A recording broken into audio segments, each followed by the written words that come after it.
victories we've won. I could go on and on and on about your works, because I'm grateful, grateful, so grateful just to praise you, Lord. Flowing from my heart are the issues of my heart is gratefulness.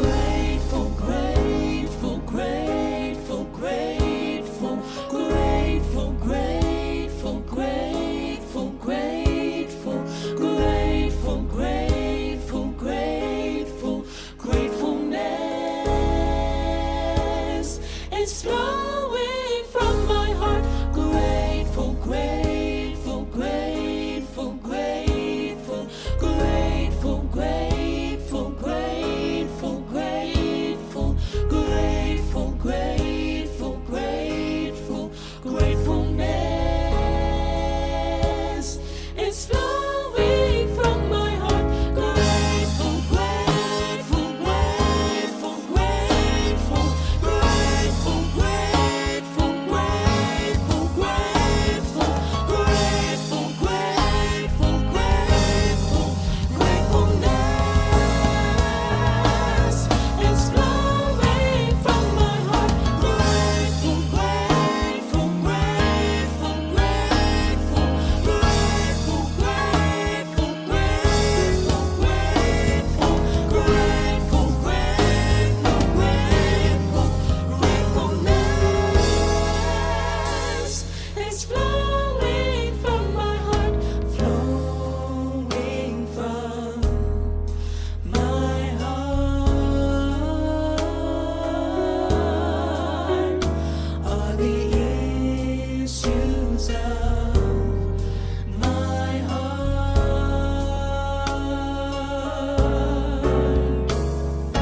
flowing from my heart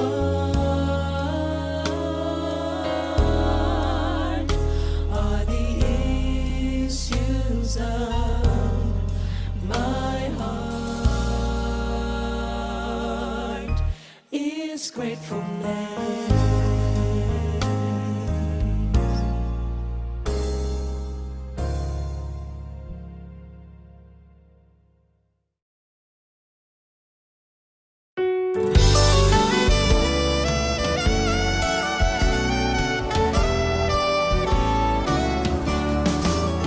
We have been called to follow Christ. We are to preach, we are to teach, we are to fight. So where you lead me, I will go. Touch my lips, by your strength I will go. I will go where you lead me, I will go. Where you lead me, who will go for us? I will go. I will go where you lead me, I will go. Where you lead me, here am I. Send me, Lord, I will go.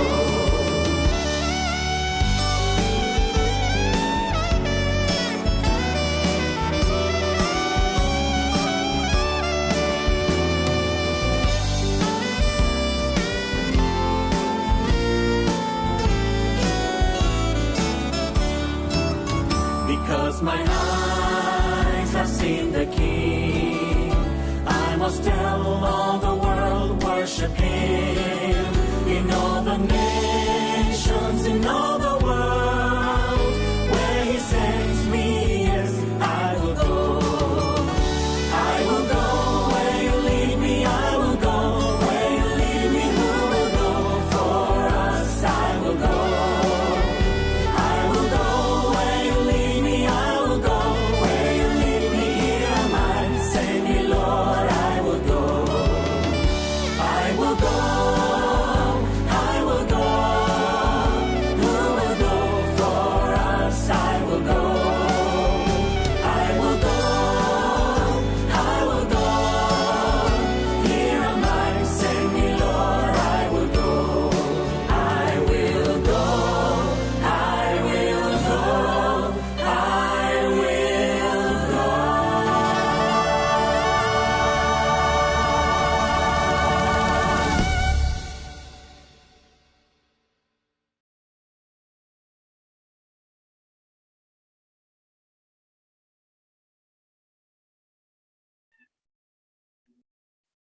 Good afternoon, everyone.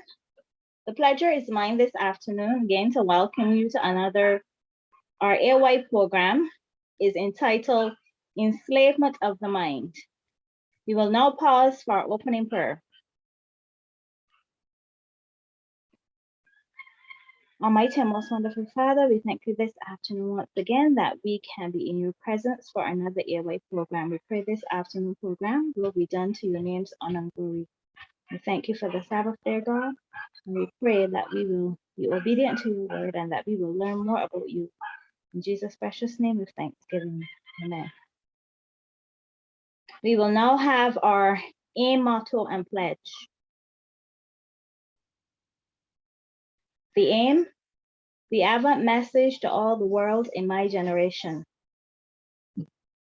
The pledge, the motto, the love of Christ compels me. The pledge, loving the Lord Jesus, I promise to take an active part in the youth ministry of the church, doing what I can to help others and to finish the gospel and to finish the work of the gospel in all the world. Thank you.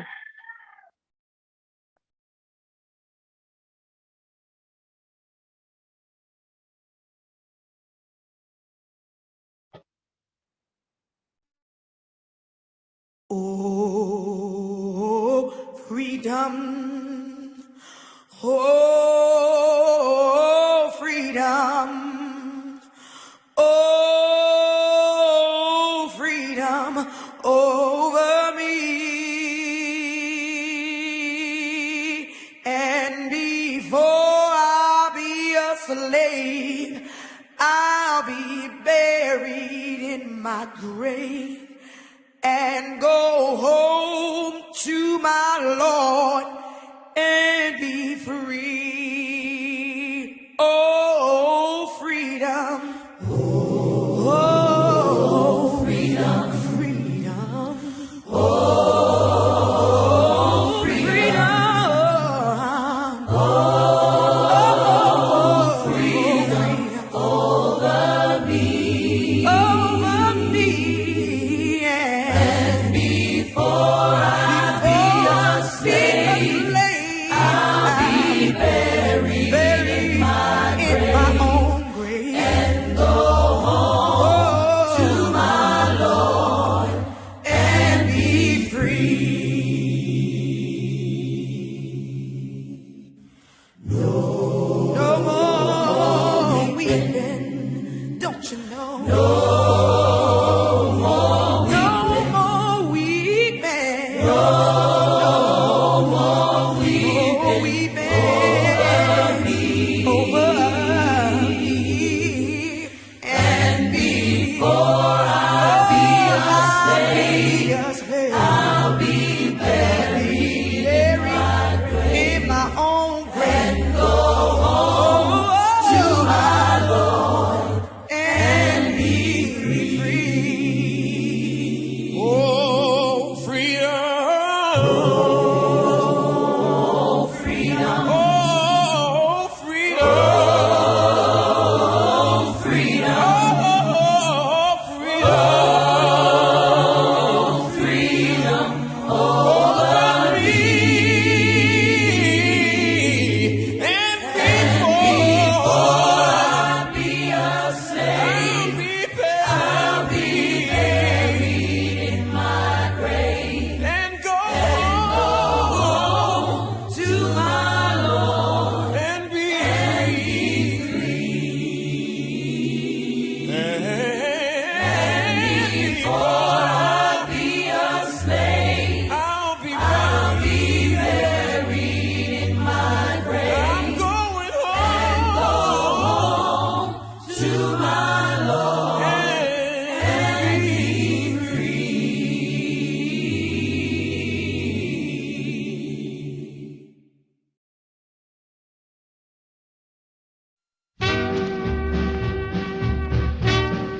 Sisters and brothers, this is Reverend Satchmo getting ready to beat out this mellow sermon for you. My text this evening is when the saints go marching in. Here come Brother Hickenbottom down the aisle with his trombone. Blow it, boy.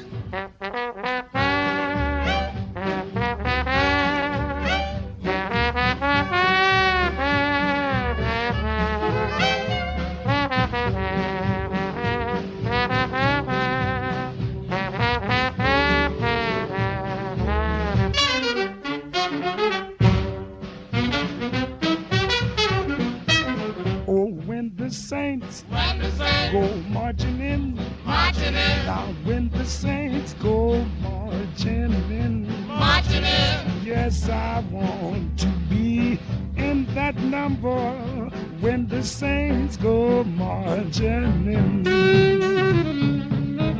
Blow it, Brother Holmes.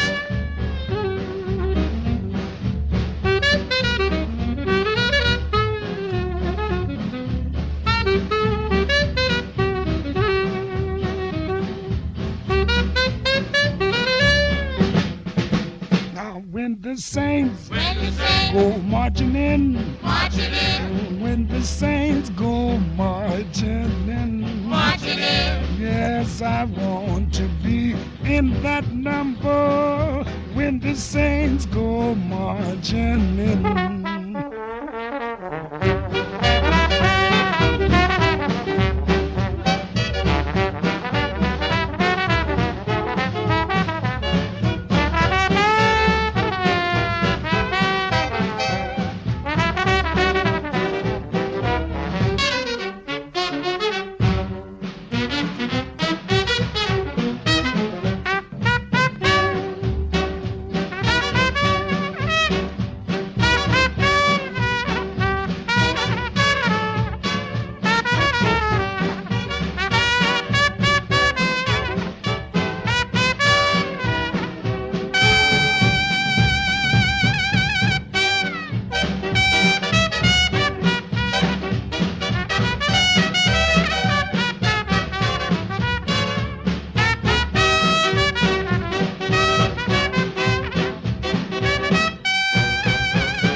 Moses, way down in Egypt land.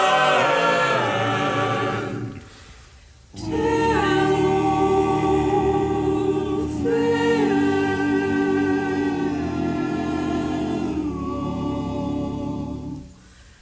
to let my people go.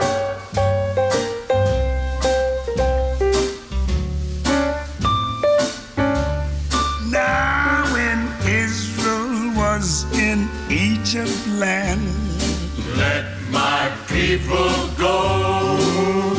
oppressed so hard they could not stand. Let my people go. So the Lord said, go down, Go down, Moses, Moses, way down in Egypt land. Tell old Pharaohs to let my people go. let my people go.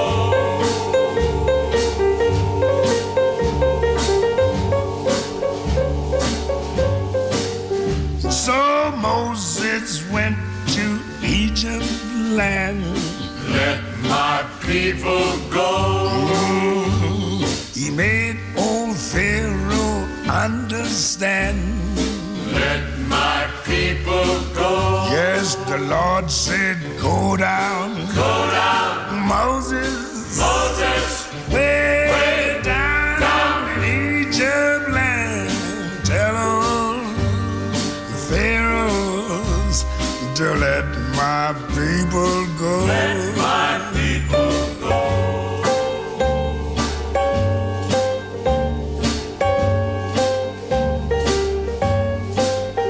Thus spoke the Lord, bold Moses said, Let my people go.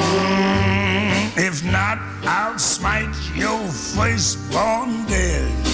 Let my people go. 'Cause the Lord said, go down, Go down, Moses, Moses, way down in Egypt land. Tell old Pharaoh to let my people go.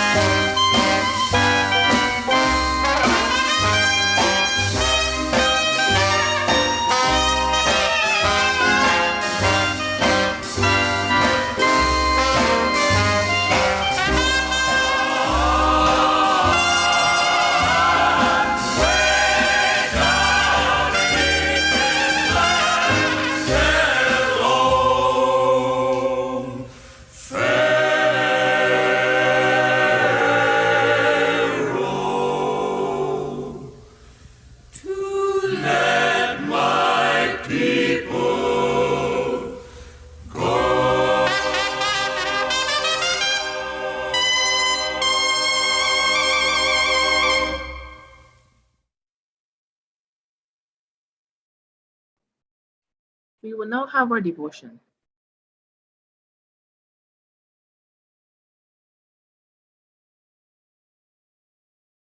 Today's question is, what does the Bible say about racism?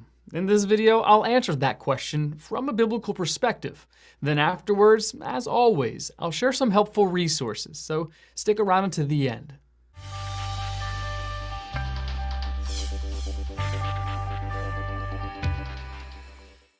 The first thing to understand in this discussion is that there is only one race, the human race. Caucasians, Africans, Asians, Indians, Arabs, and Jews are not different races. Rather, they are different ethnicities of the human race. All human beings have the same physical characteristics, with minor variations, of course. More importantly, all human beings are equally created in the image and likeness of God. Genesis chapter 1, verses 26 through 27. God loved the world so much that he sent Jesus to lay down his life for us. John chapter 3, verse 16. The world obviously includes all ethnic groups. God does not show partiality or favoritism. Acts chapter 10, verse 34, and neither should we. James chapter 2 verse 4 describes those who discriminate as judges with evil thoughts. Instead, we are to love our neighbors as ourselves. James chapter 2 verse 8. In the Old Testament, God divided humanity into two racial groups, Jews and Gentiles. God's intent was for the Jews to be a kingdom of priests, ministering to the Gentile nations. Instead, for the most part, the Jews became proud of their status and despised the Gentiles. Jesus Christ put an end to this, destroying the dividing wall of hostility. Ephesians chapter 2, verse 14. All forms of racism, prejudice, and discrimination are affronts to the work of Christ on the cross. Jesus commands us to love one another as he loves us. John chapter 13, verse 34. If God is impartial and loves us with impartiality, then we need to love others with that same high standard. Jesus teaches in Matthew chapter 25 that whatever we do to the least of his brothers, we do to him. If we treat a person with contempt, we are mistreating a person created in God's image. We are hurting somebody whom God loves and for whom Jesus died. Racism, in varying forms and to various degrees, has been a plague on humanity for thousands of years. Brothers and sisters of all ethnicities, this should not be. Victims of racism, prejudice, and discrimination need to forgive. Ephesians chapter 4, verse 32 declares, "Be kind and compassionate to one another, forgiving each other just as in Christ God forgave you." Racists may not deserve your forgiveness, but we deserve God's forgiveness far less. Those who practice racism, prejudice, and discrimination need to repent. Present yourselves to God as being alive from the dead, and your members as instruments of righteousness to God. Romans chapter 6, verse 13. May Galatians chapter 3, verse 28 be completely realized. There is neither Jew nor Greek, slave nor free, male nor female, for you are all one in Christ Jesus. Want to learn more? Subscribe so you don't miss the next video. Visit gotquestions.org for more great content, and check out the details section below this video. There's one book I recommend along with several related questions. If you'd like to learn about Bible Munch, or if you're interested in bite-sized devotionals, subscribe to Bible Munch on YouTube. It's linked right here. Now remember, got questions? The Bible has answers and we'll help you find them. We will now have an item of special music. Amen. I'm going to ask you to join in us as we sing and we declare, I'm no longer a slave to sin. And we're going to say it loud so the devil can truly hear it. I'm no longer a slave to sin. I am a child of God.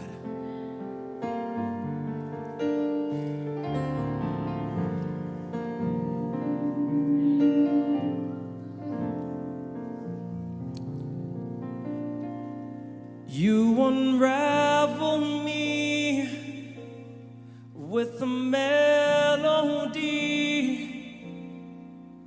You surround me with a song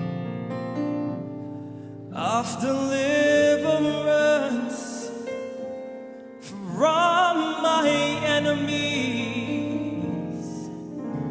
till all my fears are gone. I'm no longer a slave to fear. I am a child of God.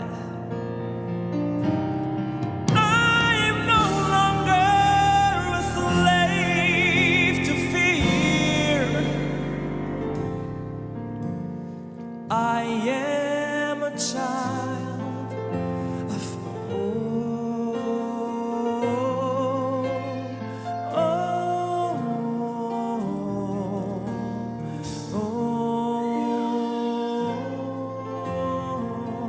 Let's sing together. From my mother's womb.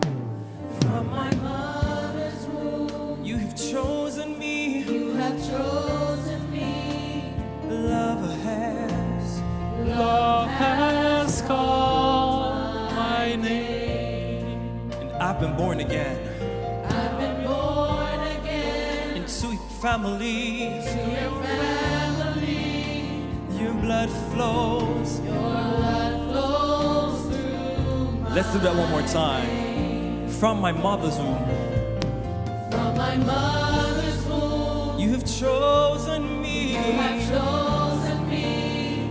Love has called. Love has called my name. I've been born again. I've been born again. Into your family. Into your family.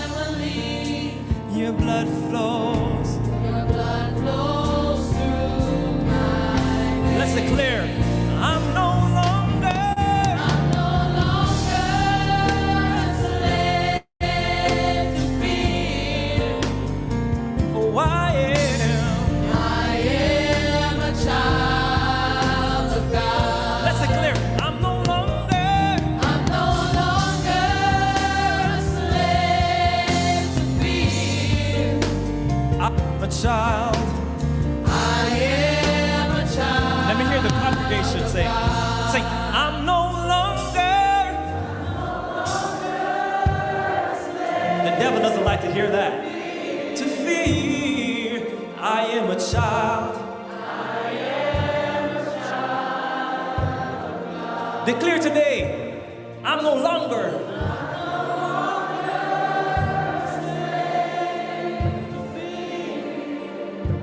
I am a child. I am a child.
And you split the sea. You split the sea so I can walk right through it. Yes, my fears were drowned in perfect love.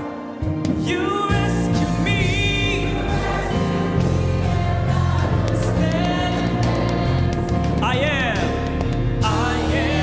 a child of God. Oh, sing it again. I am a child of God. I am a child of God.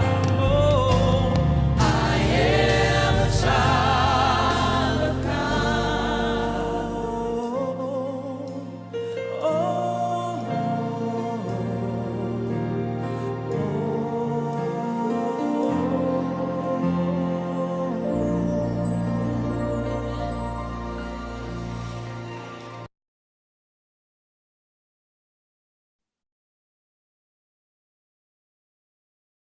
Amen and good afternoon and welcome back to our AOY. I will join with Sister Nicole and welcome you back this afternoon to our AOY.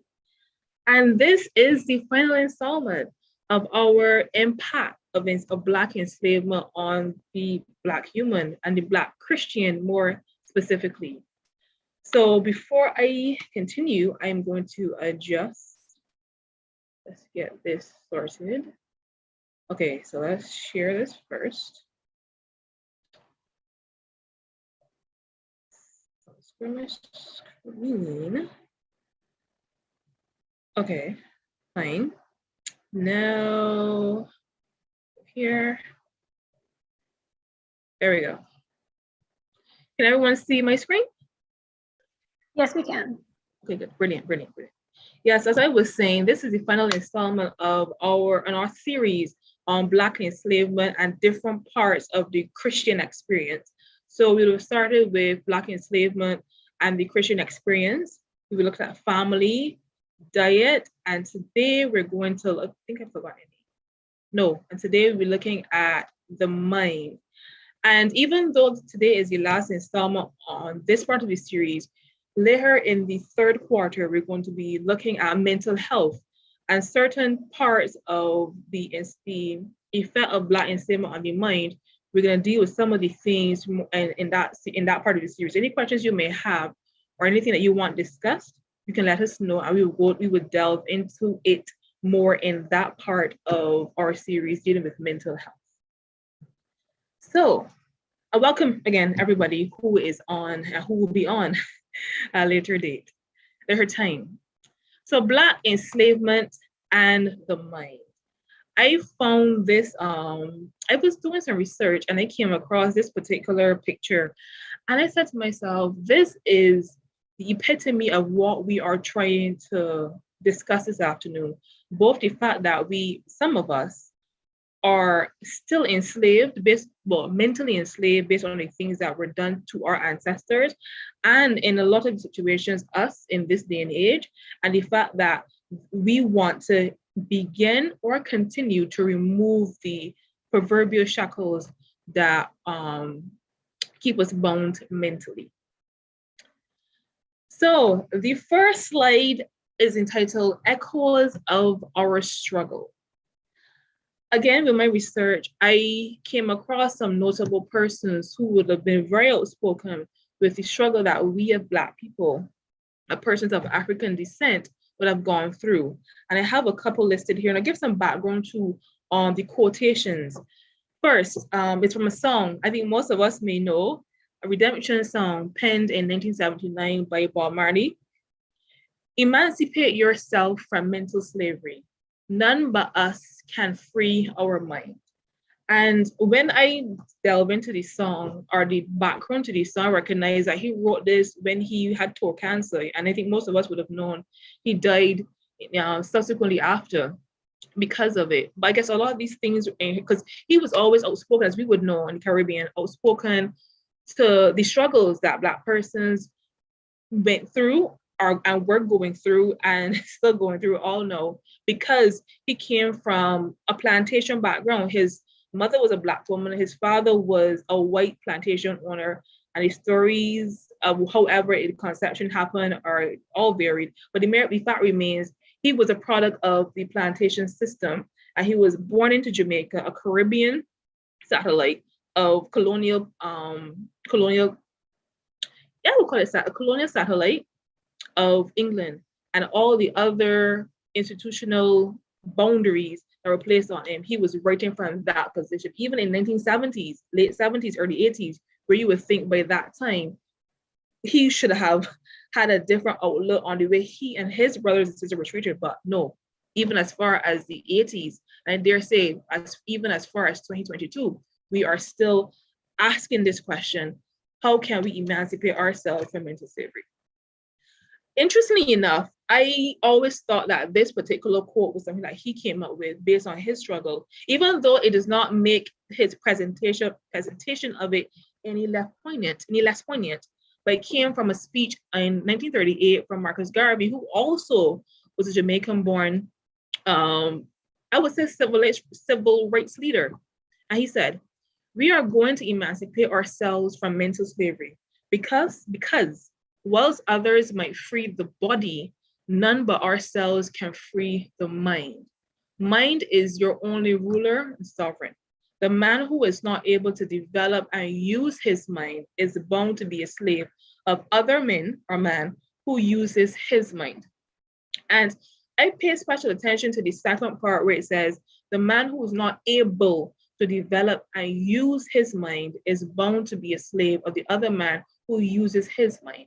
And it brought back to my mind when in the past, I was more in the slave days, where we were not allowed to read, we were not able to write, we were not allowed to use our God-given minds to be educated on our own and use the education to then educate our generations after.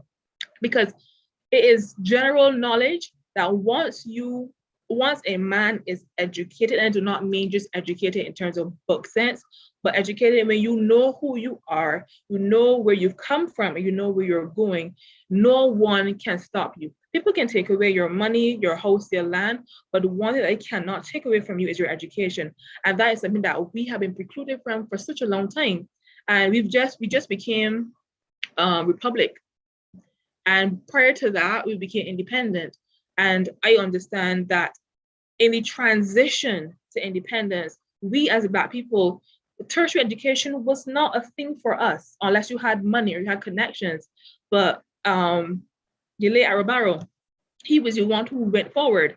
Of course, things were placed before, but he was the one who spearheaded the opportunity for us to embrace the fact that we had mental prowess and we can hone that to better ourselves.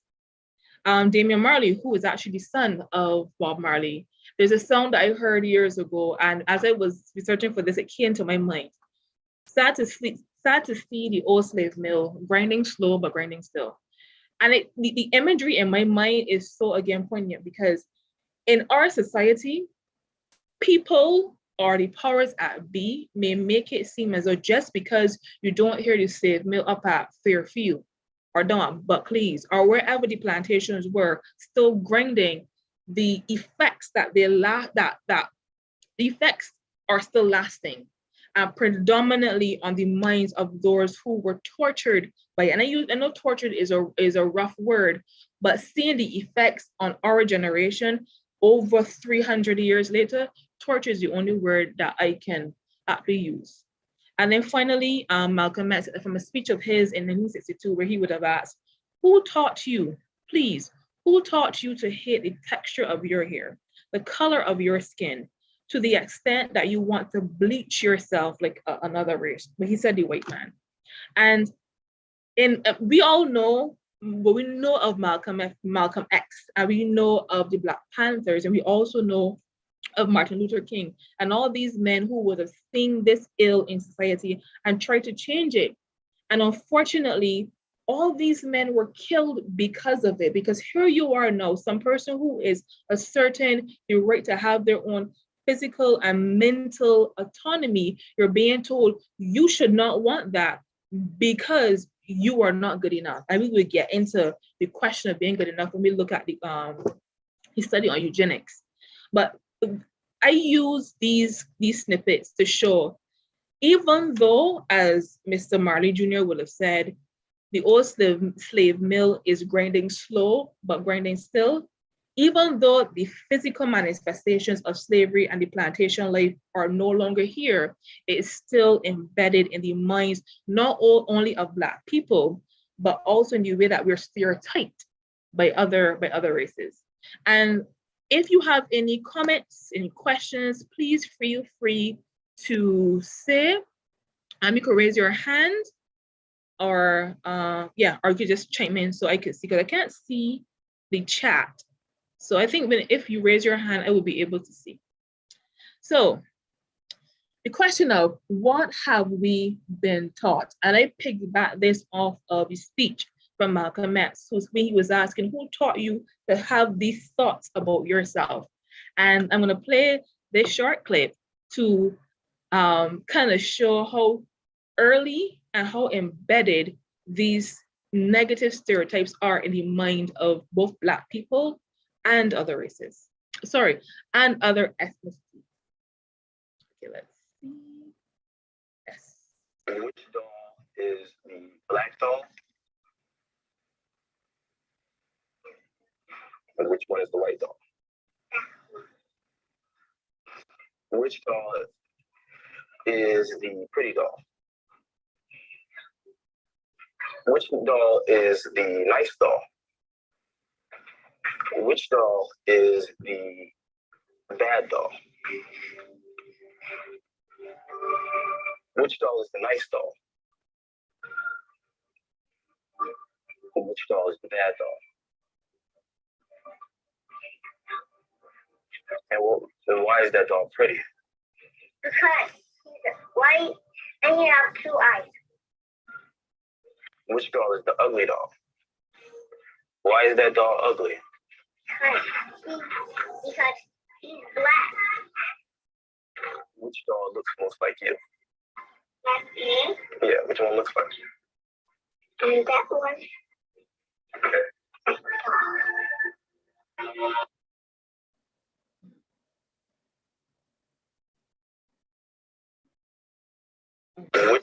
Okay. Yes. I think we've all would have heard maybe of this experiment. And this is not the first time that such an experiment was done, but seeing it played out in front of us is something that when I first saw it, I was not prepared for 2 reasons. First reason is that it resonated with me as a Black female, as a Black woman, and also the fact that these are babies, these are children who also have the same mindset that I would have gotten. So just before I continue on this slide, I remember when I was younger, I loved Barbie dolls. It was a passion of mine. I still have them there. I'm still not living, they're still intact. And I remember whenever I went to Tasha's Wonderland in K Shepherd for Christmas, it was always, there was a criteria. I knew I could not go above $20 for a doll. And I always wanted a doll that was white, I'm going to be honest, because of course on TV you would see the advertisements and all the advertisements were of white dolls. So of course that's what I gravitated towards. And looking back now, out of the plethora of dolls that I had 3 single Black dolls. And if I had like 15 dolls, I had 3 single. One was Scary Spice from the Spice Girls because she's iconic, but she was Black. So therefore, you kind of have to have a Black Scary Spice because it could not be white. I had a Black Ken, the only Ken doll I had 2, which was male. For you guys, a male doll. And I had this black baby, chubby baby. And I think the way I had gotten that, I think my cousin had brought it from the States with her and she left it with me. I think that's how it worked because it usually drink milk. I'm not sure how that, up to know how that works. But she drank milk and because she gave it to me, I kept it. But it was not something that I sought out. And these 3 dolls that I got, I did not seek them out myself. Someone gave them to me. And I even remember further, which is very interesting. I was at nursery, and I know people may think, oh, you can't remember so far back, but there's certain things in your life that stick with you.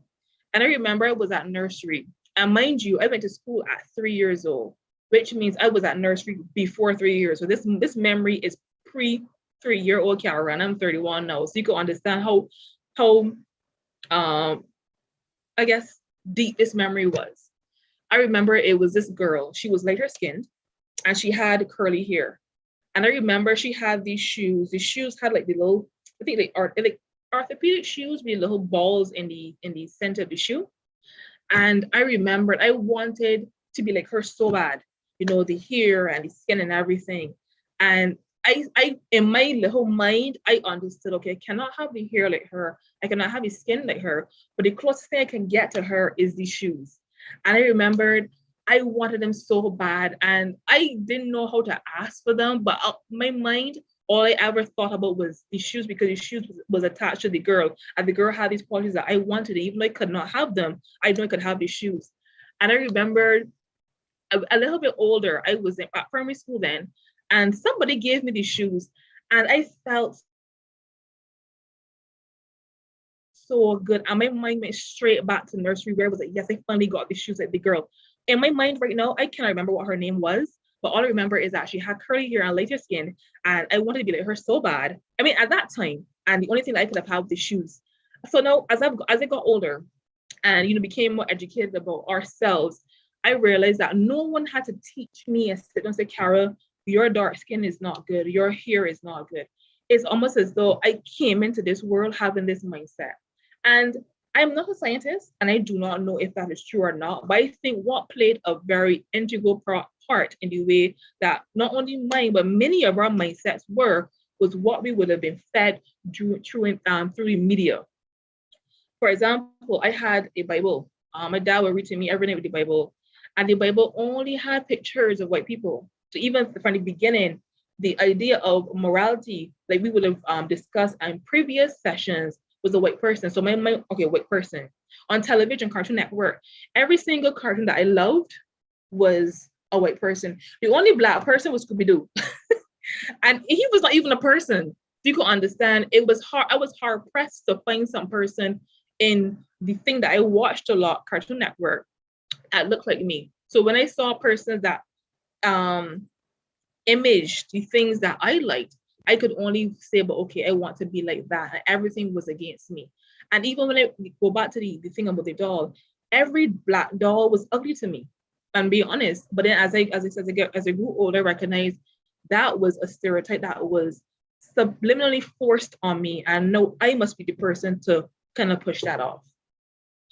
So what have we been, before I continue, let me try to see if there are any questions, comments. Okay. What have we been, all right, so Courtney, if there anything, just let me know, because I'm not seeing how to, oh, here we go. Okay, cool. What have we been taught? So these are a collection of the random things that came to my mind as I was drafting the PowerPoint. The first one, your hair is not good enough. Your skin is not good enough. Your body shape and or type is not good enough. You are not supposed to be in this job. You are not supposed to eat these kinds of food. You are nothing. You will end up on the block or in prison or dead, and you are promiscuous. So I will go through the less obvious ones because we know of the hair thing. We discussed the constantly being told, especially in the media, that straight is better, curly is not good. Even as children, as we hit probably 8, 9, the first thing that we get is a relaxer. I remember how my first relaxer, it was 8. A decision that I regret now, but of course at the time you just kind of wanted to fit the mold, and the mold at the time was straight hair. To the point I looked at persons in my school who had natural hair in secondary school, like, what you with natural hair though? Were you in cross and braid? Yeah, like that was such a no. But again, it was what we were taught. Your skin, of course, some people you hear, oh, you're darky or you're black hands, or all of the derogatory terms toward persons of a darker hue. Even the way we say the word black. And what I realized, and of course, again, not scientists, when we say things, we reinforce it in our mind, because remember, we're dealing with the question of the black enslavement mentality. When you keep hearing things, it reshapes your mind. Your body shape is not good enough, or your body type, your lips, your nose, your hips, your behind. All of these things were not acceptable. Of course, now the Kardashians at Instagram trying to make our features on other ethnicities seem to be acceptable, but even that in itself is a slap in the face to us, because what you're then saying impliedly, and in some cases expressly, your features don't look good on you, but they only look good on us. And the mere fact that we pay to have this, it means then that your own God-given silhouette, no, it's not good. It's not good. You're not supposed to be in this job. And I put this here for a specific reason. I had a friend of mine, she was in Canada, and we both attorneys, but in Canada, the demographic is different, where you have both Black persons who are entering the profession and also persons of other ethnicities. So what she's told me really saddened me. Black attorneys are seen as, and I can use the question, I can use the phrase in, what you are not supposed to be here, why are you here? She told me when some Black attorneys go into court, people wonder if they're the legal assistants. So why are you here? Are you a litigant? Because the first thought that comes to their minds, because of stereotyping, this person cannot be an attorney because they don't, Black people are not attorneys. It sounds weird, but there's certain professions that are elevated, and let's call a spade a spade. And because we within our Blackness are not. So now when we show up in these spaces, like this, the two don't fit, you should not be here. She even told me to have this one lady who was studying at a university doing law, and she was tormented and harassed so much that she actually had to leave the school fearing for her life, all because she showed that a Black university wanting to study law. You are not supposed to eat these kinds of foods. And I will use this here more for, I will use the American experience a bit here, because again, for Barbados, because we are predominantly Black. However, let's not pretend as though racism is not pervasive here, because it is. It's just underground, but it is, and institutionalized, but it is. There are some places, I will give another example of my cousins. They live in Brooklyn, Halsey Street. I've been going there now since I was 1. And I try to go since I was 18, I was going 16, I was going every year. Before I would go pretty periodically. So I remember when I was 16, the block was predominantly Black. And you had the corner stores with the chips and the chicken and the corn curls and all the foods that you really don't want to be eating because they're not good for you. When I went back in 2018, 2 years later, they were telling me about the gentrification of the area, where now white persons or Caucasian persons are now moved into the area. So this was the first time in 18 years that I actually saw a health food store on their street. And it made me think, so because the Caucasian persons are moving in, because you expect for them to eat a particular way, and you want them to eat a particular way, you're going to place these things that they can access. And there's something called food deserts, where you see predominantly Black areas, you only find fast food. And then questions are being asked as to why is it that the Black persons, even though I understand it's a question of choice, but then even in saying it's a question of choice, it's also a question of accessibility. Can I actually afford these things? And I will even say to Barbados, and I keep making this comment over and over again. Again, it goes back to the mentality that people have about us. I like Massy, that's what it is. And because Massy carries, I like healthy foods. I'm trying to lose some weight, get my guts done. And in Massy, I realized I've been going there for a good few years. And only in the past 3 to 4 years, and I always tell Sister Alice, and I thank her people for bringing the food that I like to eat. You're seeing more health conscious foods more readily accessible on the shelves. You're seeing online stores popping up with these healthy foods. And I see a shift in the products, because I go on Massy every week. And I see the shift in products around the tourist season. And I always tell my mother, Mommy, the Caucasianites are here. It's a joke I have. It's not racist, it's just a joke that I have. And when they leave, you go back to having normal health foods, but when they come back, a plethora of foods on the shelves that you only see online and you can only buy online. And it begs the question, do you think that we only want to eat salt, fish, and rice? I mean, not saying it's a bad thing. Do you think we only want to eat hills? Are you only going to bring in healthy things because we think that we don't want to eat good food? And again, it goes back to the mental stereotype that people have about us. But I will also plug in here, unfortunately, the stereotypes that we have about ourselves. When I went to Trinidad, I mean, again, I the health thing. I love the healthy foods. I like experimenting. And when I went down, my friends would come into my room and be awestruck at the things I had on my shelf. They'd never heard about quinoa. They'd never heard. There's certain things that I would have and I would explain, and they were shocked. And I sat there like, what? How you don't know about these things?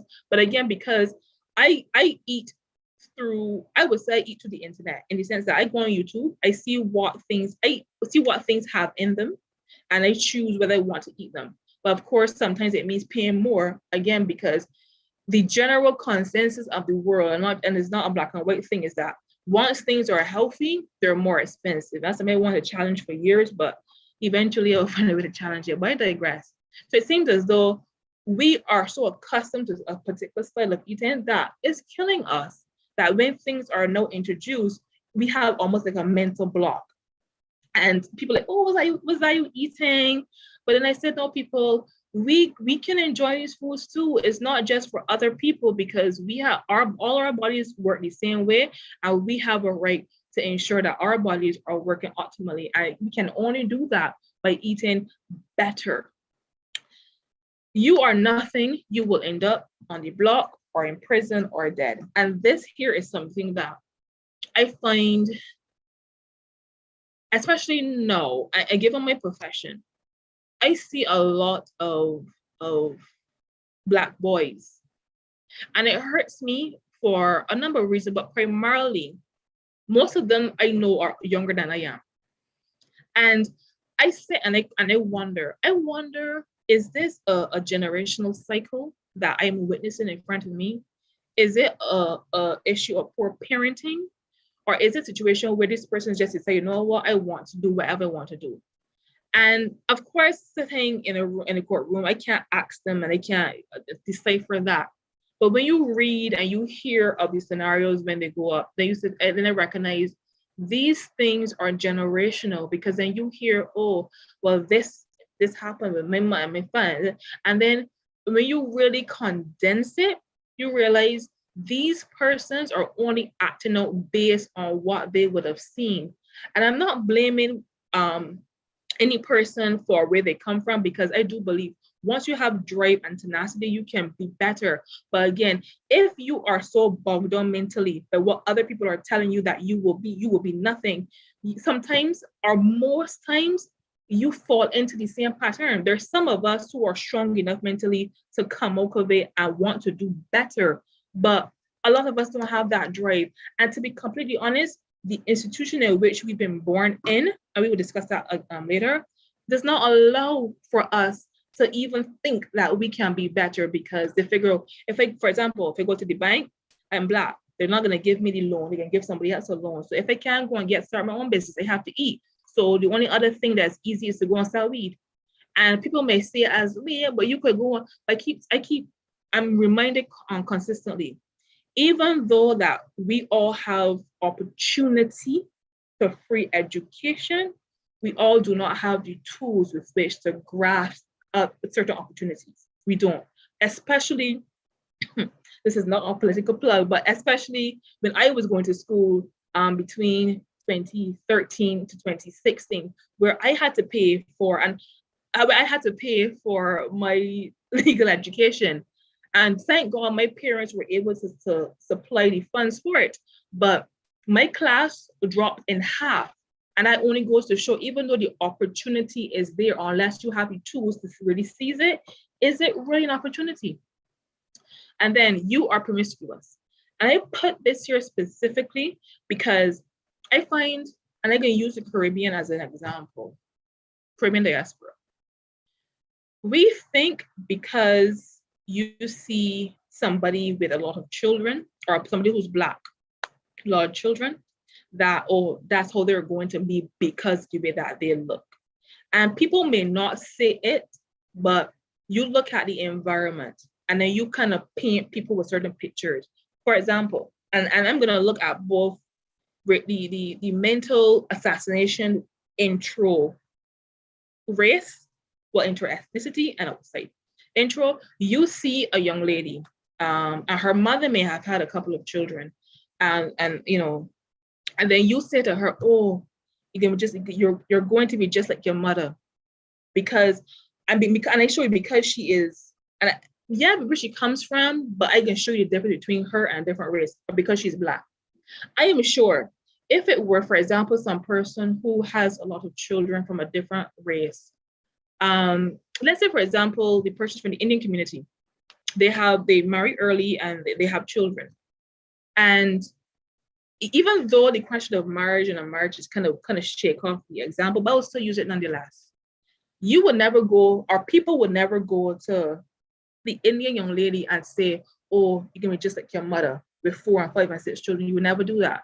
But you would come to the Black girl and tell her that, because in your mind, and you may not even recognize that it's not just you, it is the stereotype that has been given to you that you're now presenting to this young woman who did not even need your opinion on her life. And I find because we repeat the things that we have been taught, both expressly and impliedly, before even recognizing it. And that's why we are constantly being bombarded by this question of, are we really free mentally? Are we really thinking for ourselves? or we are allowing what other people have told us about us, the collective, to then dictate how we then think about ourselves internally. Any comments? Okay. So the next question that we're going to look at, because we looked at the topic of what have we been taught, and we've been through, especially about ourselves and how people see us. The next logical question is, where did this come from? So I'm going to switch my screen a bit so I can get here. Oh, should be here. Yes. Where did this come from? And I chose 3 specific things because these things are, in my opinion, and I'm sure you guys would agree with me, the bedrock of why we think of ourselves the way that we do and why we are still chained mentally.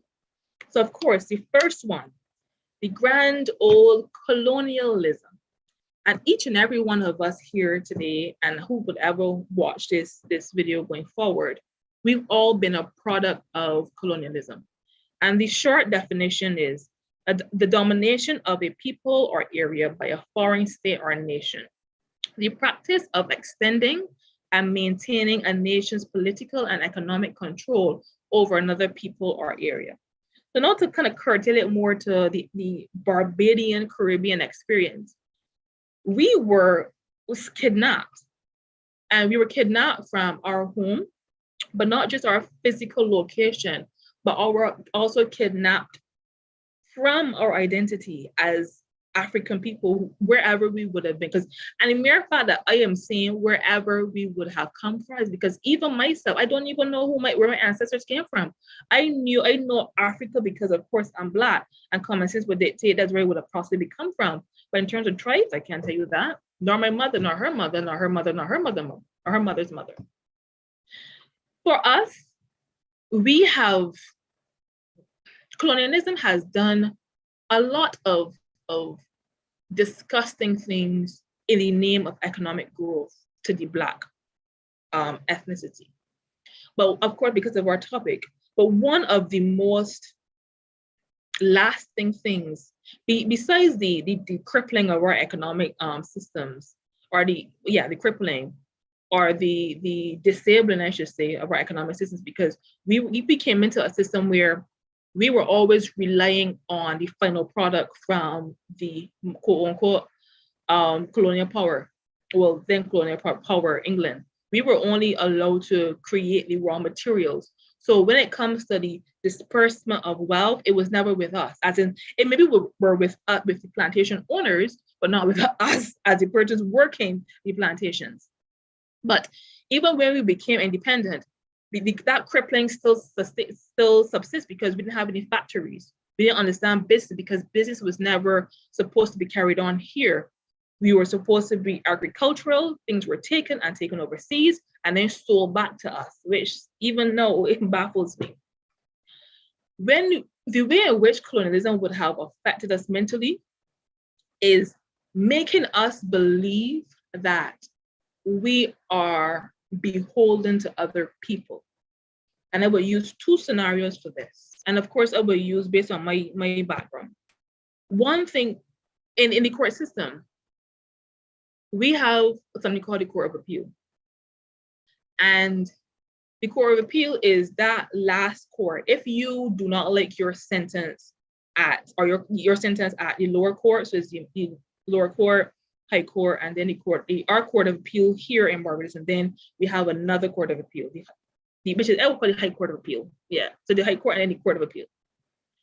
And in the Caribbean, because we were past colonial, satellite is not the word. It's a word that we use in sociology. I cannot remember. But I use the word satellite. Satellite. Our final Court of Appeal was always the Privy Council, which is in England. So this was the function. If you, as a Barbadian citizen, had your matter heard in the High Court here, then it went to the High Court of Appeal here, and you did not like it, you now had some person who is sitting in the court, in the Privy Council in England, who has no idea who you are, no idea about your physical or your emotional or your political experience. He is now trying to, or and in some cases legal experience, but anyway, he is now trying to adjudicate on your behalf, not behalf, or he's not trying to adjudicate your matter without having any prior context. So in 2006, I think it was, we had our CCJ, Caribbean Court of Justice, which, and as what I love about Barbados, even though we have our things we have to work on, we were one of the signatories. And before making this a whole class discussion, the CCJ has two jurisdictions. One is the original jurisdiction and one is the appellate. Original is where we as the CARICOM, if we have any grievances, we go to the CCJ in its original jurisdiction to deal with the Treaty of Chagrins. However, when it comes to the appellate jurisdiction now, that is where you have an issue in your court and you don't let the sentence, you can then go to the CCJ. And the CCJ is in Trinidad, another Caribbean country with Caribbean judges. Yes, there's one or two judges from overseas, but majority of the Caribbean judges sit on the CCJ.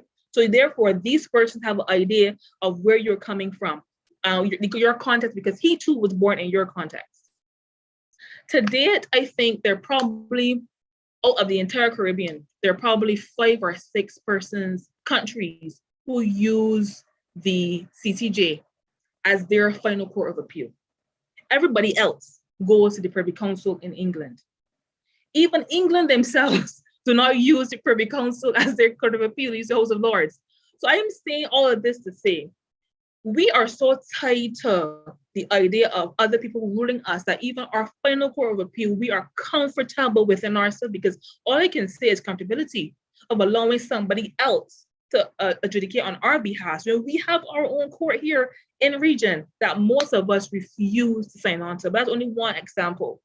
So I do believe when it comes to colonialism, even though we may be, quote unquote, have broken the chains mentally, we still believe that West is best. We still believe mentally that other people can decide for us better than we can decide for ourselves. And the example of our court system is, case in point. Secondly, the Willie Lynch letter. I actually have a copy of it. I'm going to read a part, not everything apart. So basically, it was a mental slavery. Well, mental slavery is a subliminal tactic used to keep Africans both in America. Well, I will use America, but this letter was also used here in Barbados and the Caribbean in psychological chains for generations. In 1712, Willie Lynch prophesied this method of control that will push an inferior mentality on the enslaved and eliminate the strength in numbers that unity provided Africans. Lynch stated that the correct use of his methods will control these Africans in America and the rest of the diaspora for 300 years or more. And he ain't lying. I'm going to read, I have the whole thing here. So I'm going to read a part of it. And I'm going to, when I saw this, it made me annoyed. I think I went through these stages of grief. I was annoyed, then I was mad, then I was just grieving for the fact that this piece, if true, this piece of literature has enslaved us mentally for generations. And interestingly enough, when he began his letter, he stated, "I greet you here on the bank of James River in the year of our Lord, 1712. First, I shall thank you, the gentlemen of Virginia." But he goes further down and he states, "As our boat sails south to the James River, named for our illustrious King James at the time, whose version of the Bible we cherish." I saw it, man. But of course, we discussed this before.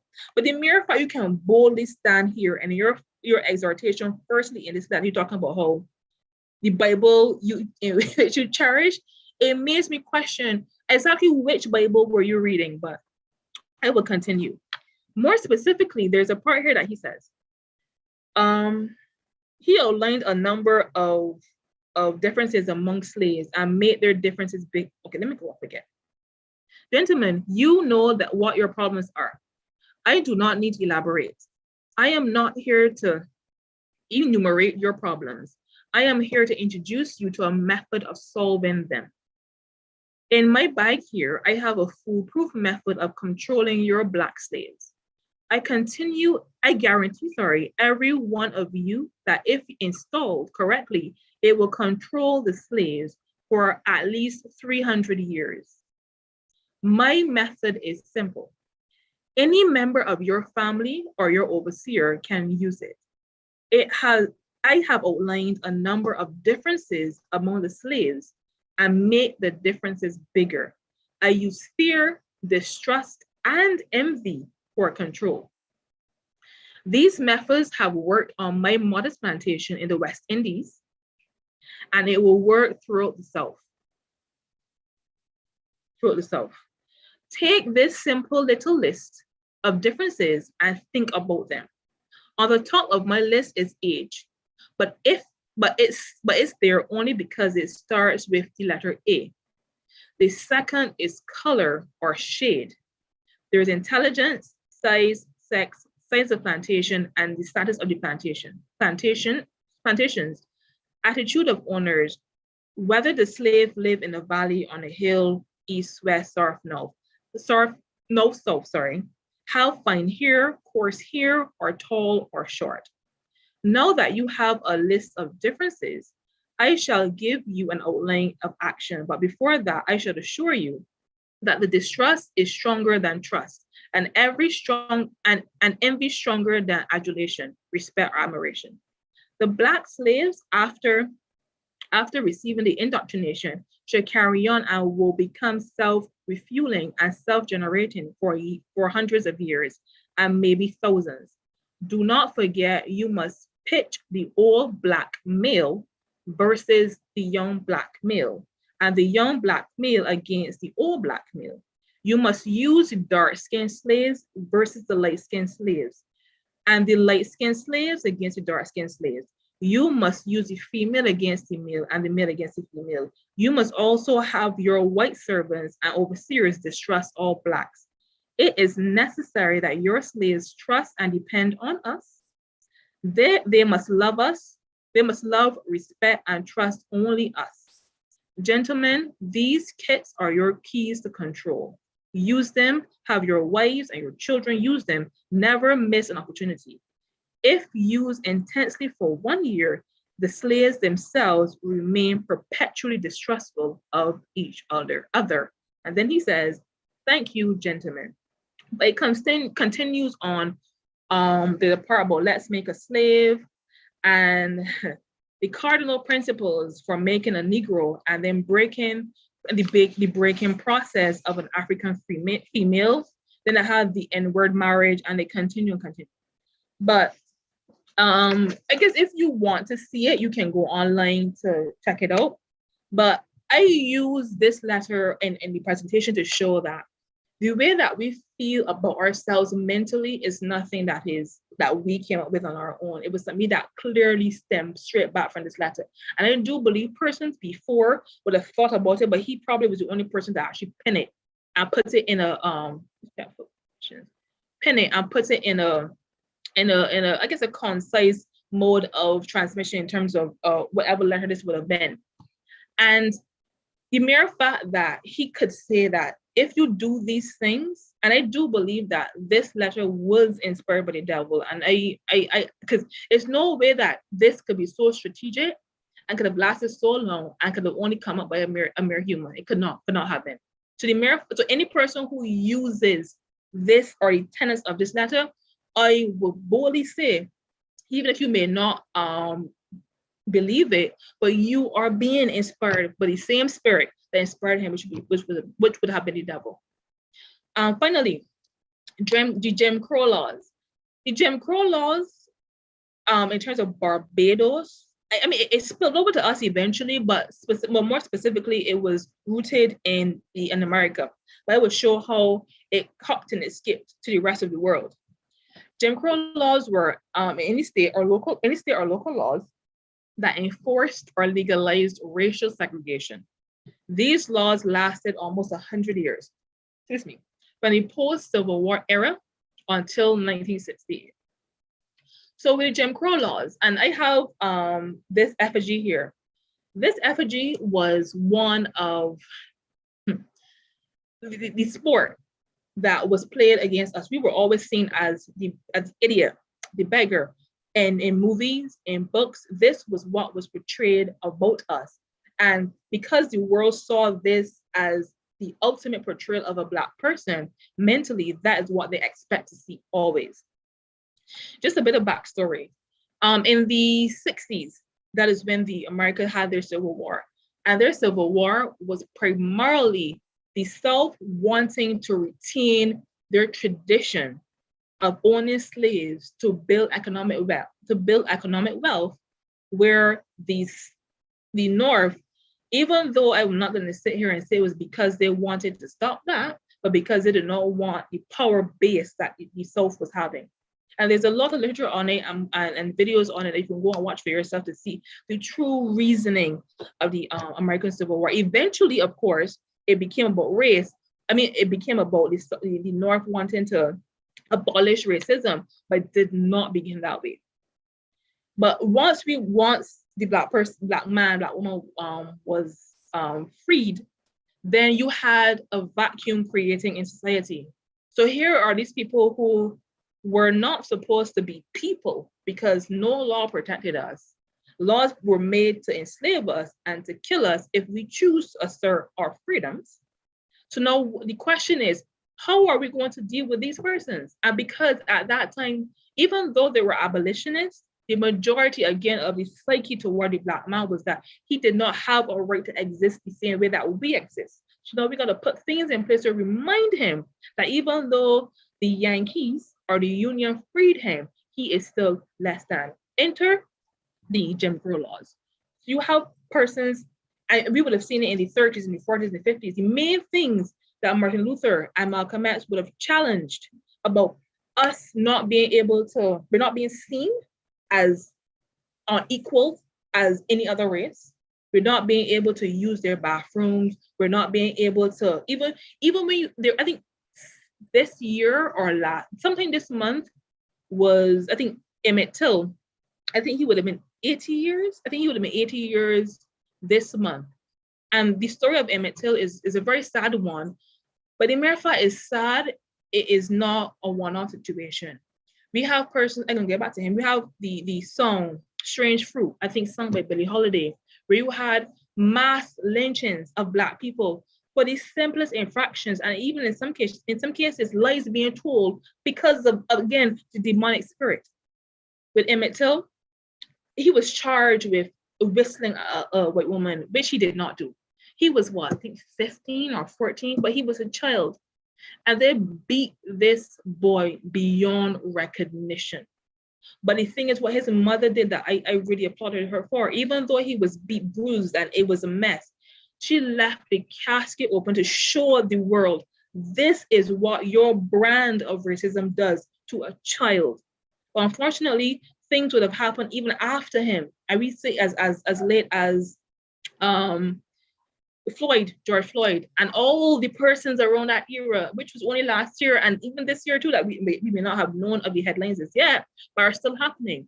And all these things stem back from these same laws. Well, these laws were in place to protect and to enforce segregation and continue to tell persons that, you see, this group of people, they are not good enough to exist the way that they want to. So you need to ensure that they don't rise above a particular standard. And because we are humans, and because the human heart is continually wicked, the only way that we can see to oppress another is to maim, kill, and destroy. Why are we still affected? Check for any questions. Why are we still affected? And this slide, I think, is something that is not going to bring the conversation to 2022. Why are we affected? Like we would have seen in the Willie Lynch letter, colorism, that stems directly from his abomination of a letter. The prevalence, Elder Limbra, your hand up. Go ahead. Hi.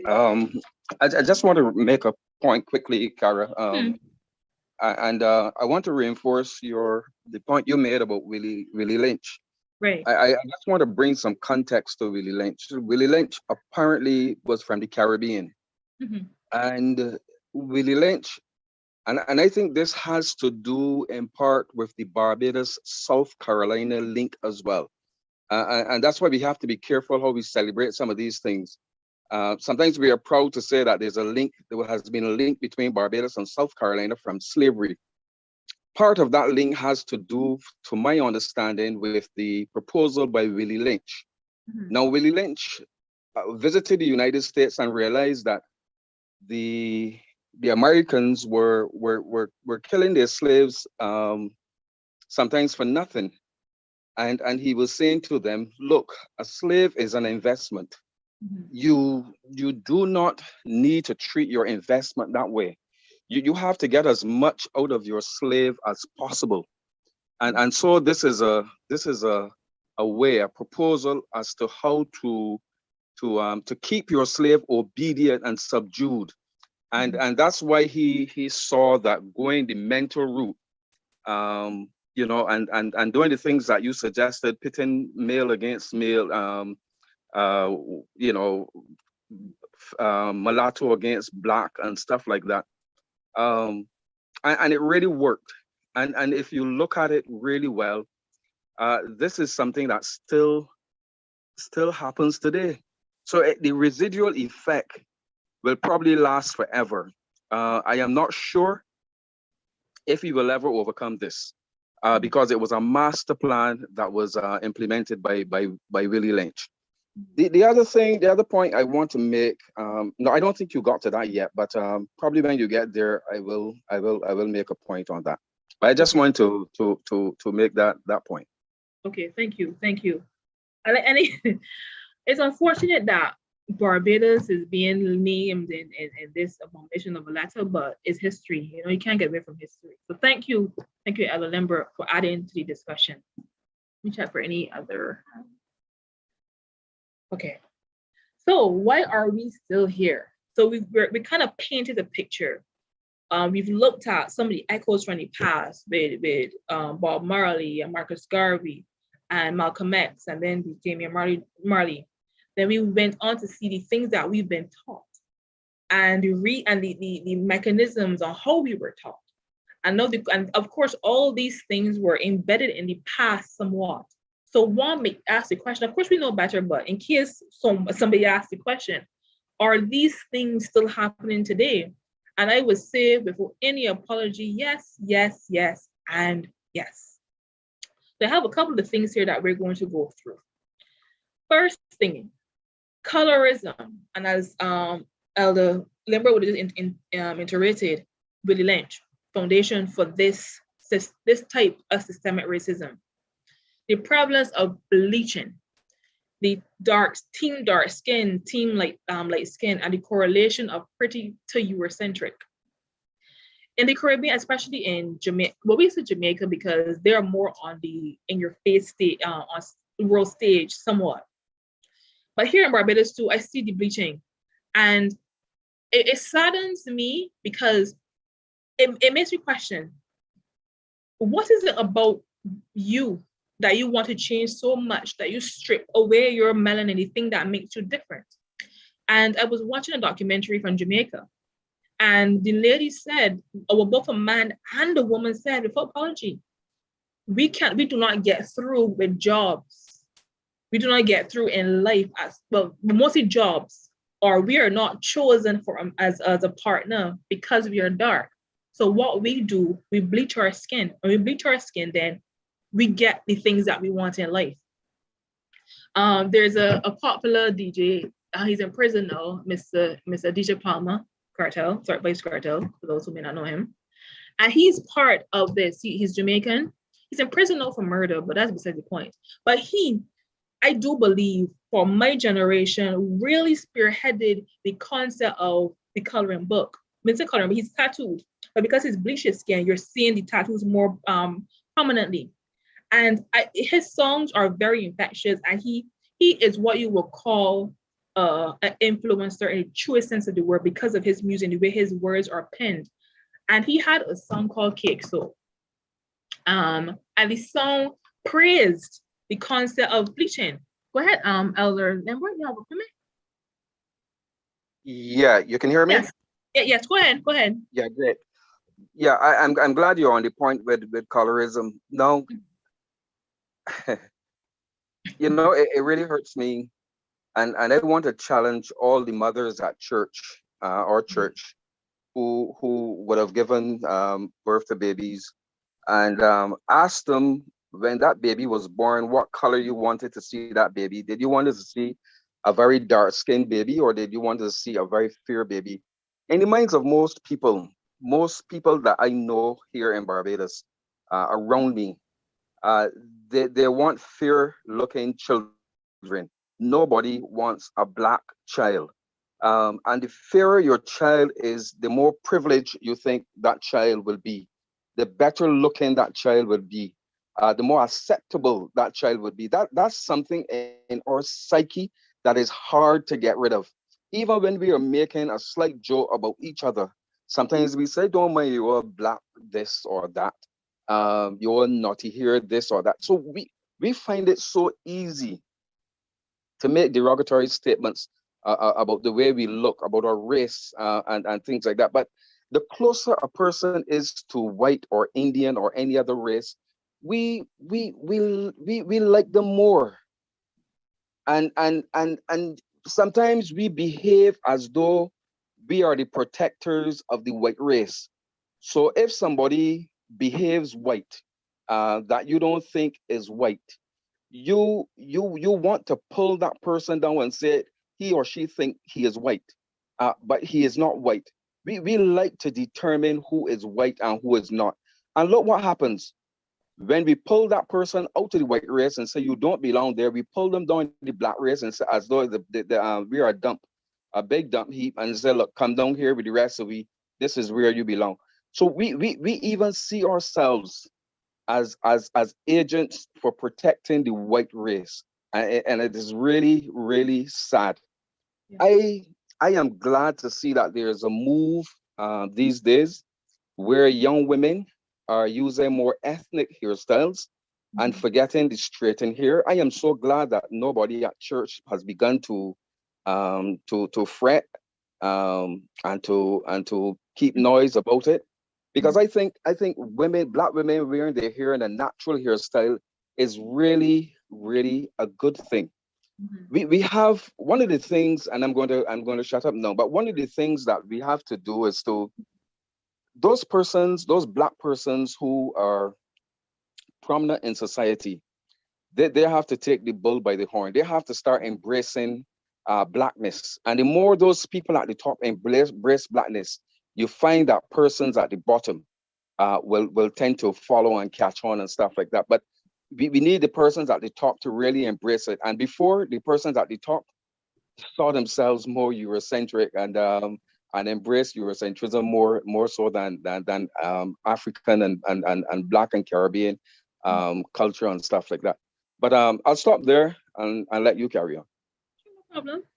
Thank you. I like those points that again may want with the Ishmael cartel. Again, I don't think he spearheaded the recent movement, but he was an integral part of it. A person's finding the need to bleach and finding it acceptable, because if he's doing it, who am I that I can't do it?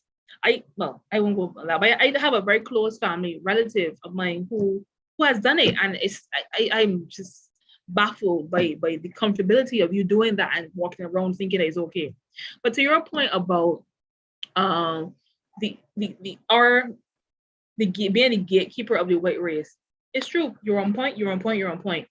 We I think because again we have been put in a place that everything else is better. And I guess when I discuss the Uncle Ruckus mentality, then I will go even further into us gatekeeping the white race, or well the white ethnicity. We think because we've been told that they're better, we must now make sure that that standard remains. And that is part of these programs is to remove that stereotype, remove that mindset. Not stereotype, remove that mindset. In terms of the hair, I can make one comment. I remember, again, I was 8 when my hair was straightened. Paula asked me, Carrie, want to straighten your hair? I was like, yeah, fine, that's cool. But I thought it was the thing to do. And I cut my hair. I remember like yesterday, it was Thomas. And I was growing it out because I want to go natural, see how it works, growing it out. And I remember I cut it off by myself, Thomas. It was horrible, absolutely horrible. But I had a presentation to do at school at UE on the Monday. And I thought because it's Thomas, you're going to be home, fine. But then I recognized that we had to go to school, and I was mortified because number one, I could not remember what my natural hair looked like to begin with. And now I have it cut off, and I'm like, oh my gosh.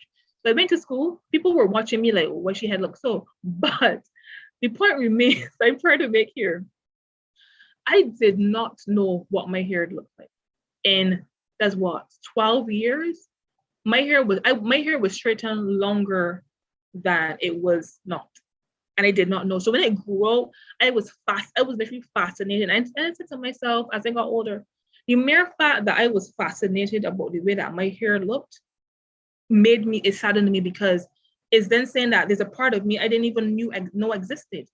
And I remember one of the first places I took a picture for, I remember it was at Fred Johnson's, his funeral. And I think somebody took a picture of me. And I was mortified. Many persons said they took the picture. I was mortified because in my mind, I could not correlate natural hair with beauty. I could not do it. But then when I saw the picture, I was like, what? I actually am beautiful with my hair looking like that. And even the mere fact that I'm confessing to this now is shocking, because I have my hair now straightened for a good more than 10 years at this point. But the fact that back then I did not know how I would look. And even though as my hair is because my hair is thick and it's long, and people tell me I had a big head. I was like, whatever. But what I theorized, my neck is long and my head is not big. It's just that my head was missing the hair that the Lord had made for it. So therefore, since I have a lot of hair, I have to have the head to carry it and the neck. So everything kind of worked about natural, but I digress. I said all that to say, I'm not removed from the colorism. I told you when I was a child how I felt and then the hair. So it was something, again, that nobody had to tell me. It was something that I was indoctrinated into from a child. And many persons are still dealing with it. But of course, you may not say it as what it is, but when you really sit down, you ask yourself pertinent questions, then you recognize that, yeah, even the questions of pretty eyes. Why is it that pretty eyes are persons who have blue or green or different eyes other than black and brown? Because black and brown are correlated with being Afrocentric. Blue and green and these other pretty eyes, you're Eurocentric. The eugenics. I came across this when I was watching a video from Yvonne Myers. And the gist behind it is a set of beliefs or practices that aim to improve the genetic quality of a human population, historically by excluding people and groups judged to be inferior or promoting those judged to be superior. And this was the foundation of the Nazi movement, foundation of it. Unfortunately, one of our I won't get into him, but Mr. Kellogg, he was also a funder of this project. The eugenics was one of the key things that eugenics was the granddaughter of the Willie Lynch letter. It was the thing that gave it credence. In eugenics, you are saying that there's only one race, and I will use the term for Nazi, the Aryan race, white, blonde hair, blue-eyed. That is the race. That is the superior race. And even Darwin, even though I despise everything that Darwin has ever written or spoken about, everything, he too, in the way that he looked at the question of survival of the fittest, also was involved eugenics. So when people think that we believe in evolution, look at the tenets around the things that you claim to hold. They're speaking against you because you were never meant to be in the here it says the superior, you're the inferior. And you had where Black women, there is a study that I found here where Black women were being sterilized. It has here, the American eugenics, I will speak more to the civil rights era. It has here, Black women funding for birth control went alongside family planning initiatives that were part of a state welfare plan. It has here, during the period, the sterilization of African American women largely took place in the South and assumed two forms: the sterilization of poor, unwed Black mothers, and what they would call the Mississippi appendectomy. Well, I can't get that word called. But sorry, go ahead, Sister Money, before you continue. Go ahead.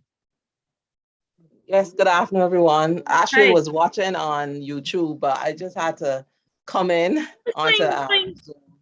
And I'm sorry to take us backwards. I wanted to go back to what Brother Limbrook was talking about. I actually had made when he was asking the question about how many of our mothers in the church who have birthed children actually wanted dark-skinned children. I, for one, wanted dark-skinned children. And I was really quite upset when Gabriel, because all three of mine were born light, and Gabriel was really, really light. And I was like, this child was taken so long to dark. I was like, is this child even mine? Some of us actually light or dark skin. And I would not say I'm Afrocentric, but I would say that I'm an unapologetic Black woman. And if you know me, you would know that I definitely don't, So I want to say, it's not all of us who desire these other things. And I think it's important for mothers to model certain things to their children. That we model to them that our hair is gorgeous. Our hair defies gravity. Our hair can exist in so many different forms, all of them beautiful. I think it's important for us to teach our children, because my mom didn't teach me how to take care of my hair. And I think that is important for us to teach our daughters how to take care of their hair. Because once they're able to take care of it, then they will have a deeper appreciation for it, and they won't have the desperation that you have when you don't know what to do with your hair, except for put what people like to call the white crack on it, or just cut it off. But if you know what to do with it, then chances are you may actually keep it. So I want to encourage mothers to appreciate their own hair, to encourage teach their daughters how to take care of their hair, so that in the following generations, our children will have a better perception of what beauty is. Yes, slavery has really impacted on the way how we see ourselves, but we have the knowledge and we have the power to change that image, in ourselves and to change it in our children, and God willing, in their children's children as well. So yes, we've endured years of it, but we don't have to remain being victims to the systematic degradation of our image. I also wanted to touch on, you mentioned Darwin, who is generally seen as the father of evolution. And you mentioned survival of the fittest, which is a misconception that a lot of people have. It is not, his survival of the fittest is not this literal survival of those who are strongest, biggest, fastest, or whatever. Survival of the fittest really refers to the organism or the individual who is able to have more offspring in the next generation. So fitness is really a measure of the amount of offspring you have in the next generation, or the number of genes you can pass on to the next generation. So it really does not talk about how strong or how fit you are. So I just wanted to mention that to aside, because I know it's a major misconception, but survival of the fittest really has to do with your reproductive success. It really is a measure of your reproductive success. Okay, thank you for that clarity. I guess I have a bias against them, so that's like, thank you. Me too, but just clarifying that. Yeah, thank you. Before Sister Sandra, I'm a point Sister Monique, and also the both points that Sister Monique and Elder Lambert made about the move for us as Black women now to wear our own hair. And I think one thing, I think Sister Monique touched on it, the generations, like my children and my children's children, because I have chosen to wear my hair a particular way, and I know to care for it. I don't know, but I know generally how to care for it.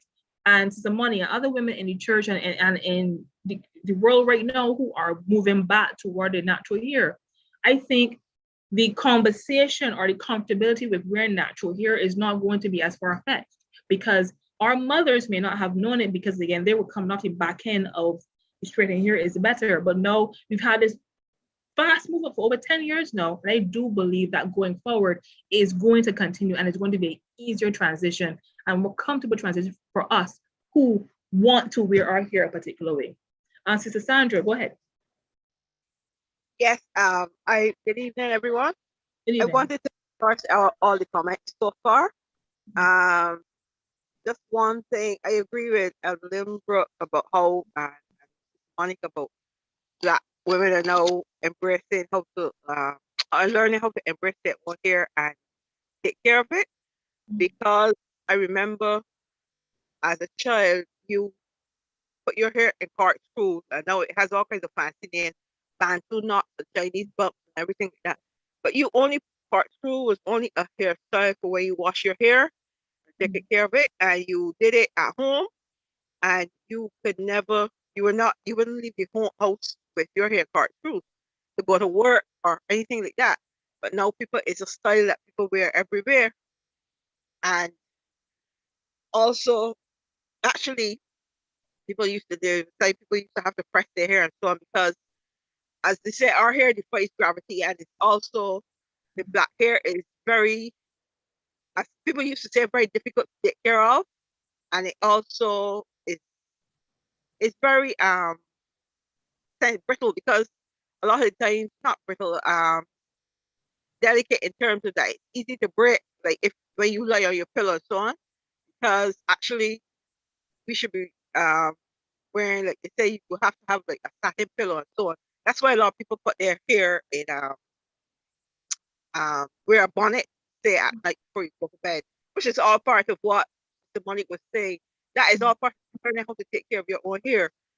But it's interesting to note that a lot of people, the straightening of the hair, that was invented by a Black woman, actually. The product of straightening her hair, one called Madame J.C. Walker, because she knew that a lot of Black, at that time when it was important, a lot of Black having problems with the hair and get how to manage it and so on. So she had invented that to help Black women their hair. But now, since we have embraced all the hairstyles, the natural hairstyles for women, you see less of the straightened hair. But unfortunately, a lot of them, that women have gone towards the wearing of extensions and false hair from for other ethnicities, and some cases some people call it synthetic hair, some people call it long hair, and so on.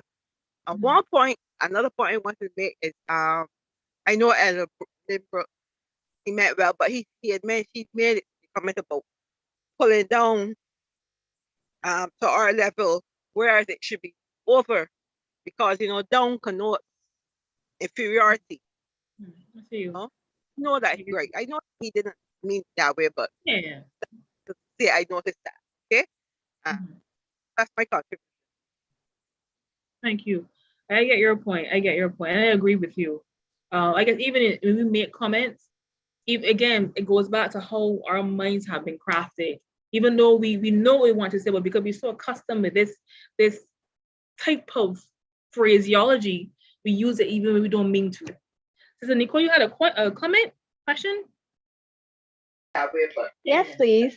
I just wanted to say that the re-education of us wearing our hair and stuff like that is in order, because a lot of people now are embracing their Blackness. We have prominent people in society, for instance, our Prime Minister, and she has persons with her on her team who also wear their hair natural. We have persons like even in media.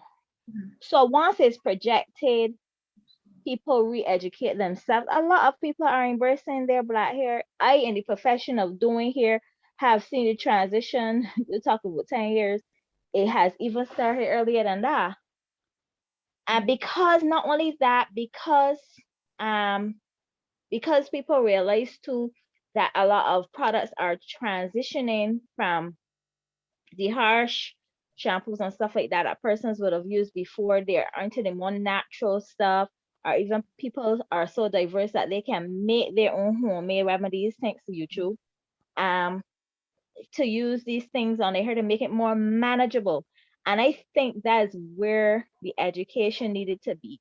How to maintain your own hair and not see it as a burden that you will have to put chemicals in it.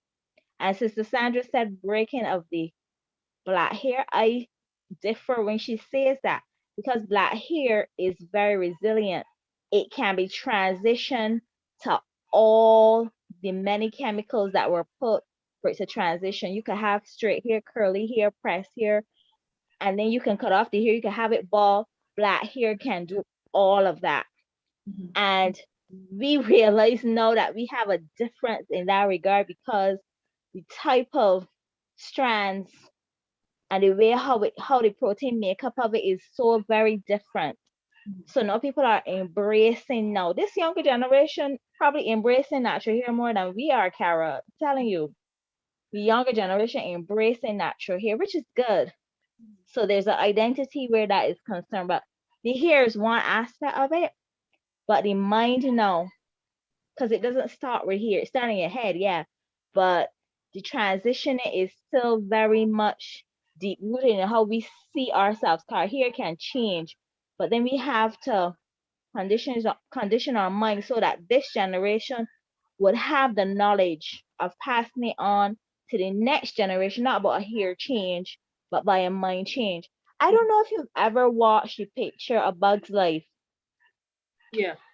And there's something about that picture when it got to the section where the grasshopper, it was gathering food and it went to the ant. No, the ant was gathering food, it went to the ant. And one of the ants stood up to the grasshopper. Now the issue didn't come with it standing up to me, but I should say the issue came with it standing up, because the grasshopper realized that if one ant could have stand up to him, and the others had knowledge, you understand, about they having a right, that would have caused the problem. I think that we are at a point where we are being educated as to our rights.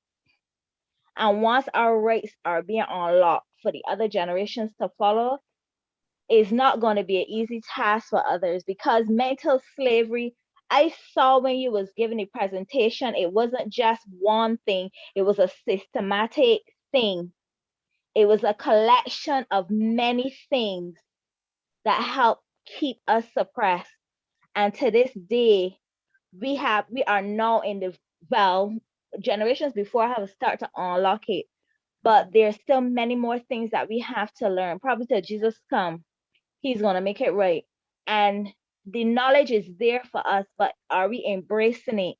Are we distracted by so many other things and missing the mark as to who we really, really are? And forgiving others who would have helped keep us oppressed is one of the greatest gifts that we have when it comes to renewing our mind in regards to this Black awareness. So that's just my little input on it. Yeah, thank you. Okay, so we have 2 comments. Can you guys wait until we finish the article? 2 comments is directed toward the topic of colorism. And here, I think Elder Lembra had his hand and Sister Monique. Okay, I will let you complete first, and then I would make my points after. Okay, there's a comment here. Okay, cool, thank you. So circling back to eugenics, basically, again, I was spoken about we see it in the Nazis, in the oppression of the Jews, but it was also used against the black man, the way in which he was taught, the medical services that he received. There was even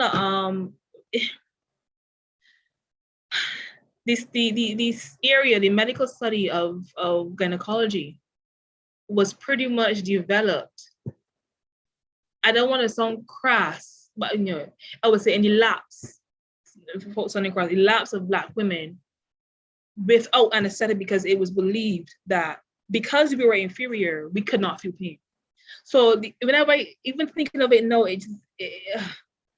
yeah, I guess I think in the chat, probably I was sent to say Jasmine about the research about it. And to this day, it saddens me to think that we were thought of so much inferior than anybody else, that the things that would otherwise be totally horrific and unjustifiable to any other person was justifiable for us. But that is just a bit on eugenics. But eugenics laid the foundation to modern racism and the way in which the classes, neighborhoods, school, jobs, the way that we are seen by the world, the foundation found itself in the granddaughter of Willie Lynch, which I believe is eugenics.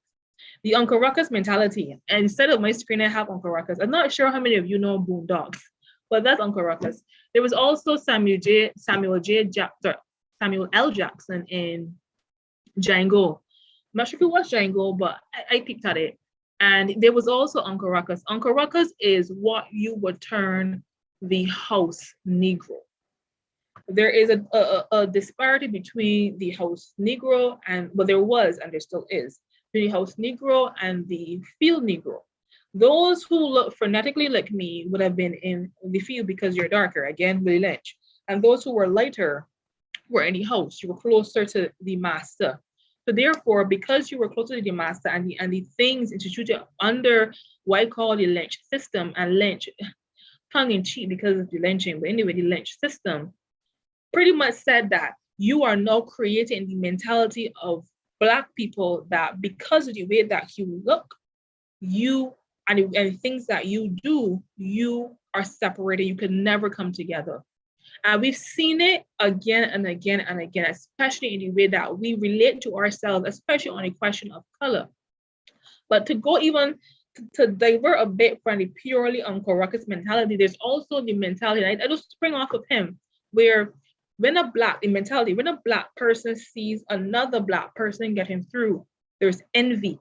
Again, with the Lynch, there's jealousy, there's hatred, because to you, he should not, and I think Limber and Sister Sandra broached it.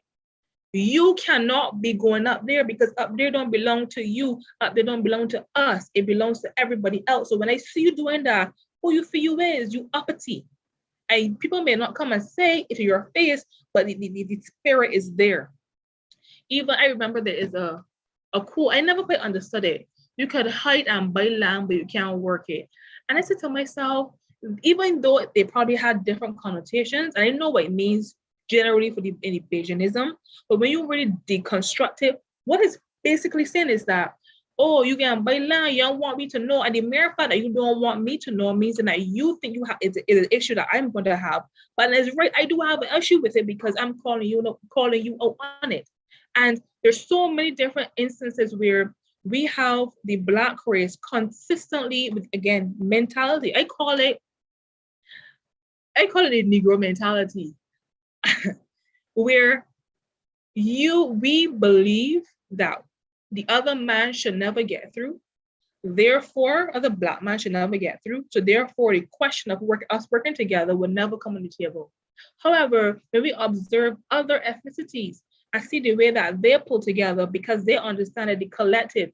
But again, they were never indoctrinated into the concept of insularity within your race, because so they don't have that to deal with. They may have it on different levels, but not to the extent that we have. And again, it's based straight back to that letter, when divide and conquer. I think, forgive me for using the reggae examples, but Jack here, he had a song that spoke about divide and rule. If you can divide us, you can keep us in check better because there is strength in numbers. And the Uncle Ruckus is the gatekeeper of the white experience. And nobody besides the white man should even be in those spaces at all. And now we're going to go on to the question of generational cycles. And even though Uncle Ruckus is a part of it, the generational cycles look at the way in which our very mentality affects us personally, not somebody else affects us. You have crime, poverty, lack of social mobility. And this ties in directly, so I will touch on it, institutional racism. Systemic racism is a form of racism that is embedded in the laws and regulations of a society or an organization. It manifests itself as discrimination in areas such as criminal justice, employment, housing, healthcare, education, and political representation. Of course, institutional racism is more, and I can choose my words carefully, there is more glaring and on the nose in pluralist societies, but for us, it is here, but it is not underground, it's under the surface. I can draw some examples for you. One second, Sister Sandra, I can draw some scenarios. So I can speak on the institutional racism and then I can double back to the generational cycle. So we have 2 more things to finish and then we could take all the questions. There are schools in Barbados. There are the private schools in Barbados. And I have heard from persons who've been to those schools who were not of a particular ethnicity, where they were harassed and chided for the fact that they showed up at this school being Black. You have seen, and I'm sure in my parents' age would have seen the way in which only particular people used to work in a bank. Only particular people used to go to school, go to certain tertiary educations. Only particular people used to be in certain professions, because and I will use Barbados because there was a glass, there was a ceiling that yes, you can get here, again, social mobility, you can get here, but because the powers that be do not believe within their minds that you deserve to go higher, so therefore no matter what you do, you can't pass this ceiling. And one thing that we don't really appreciate as Barbadians, again, because it's not always in your face, and because we are a very separated society. We may not want to admit it, but we are. I remember at Palmering, my class was mixed with white and Black. And from day one, they had the east side and the west side. The Blacks were together and the whites were together. It was never a conversation. It was just what happened. Nobody said you had to sit over there. No, never.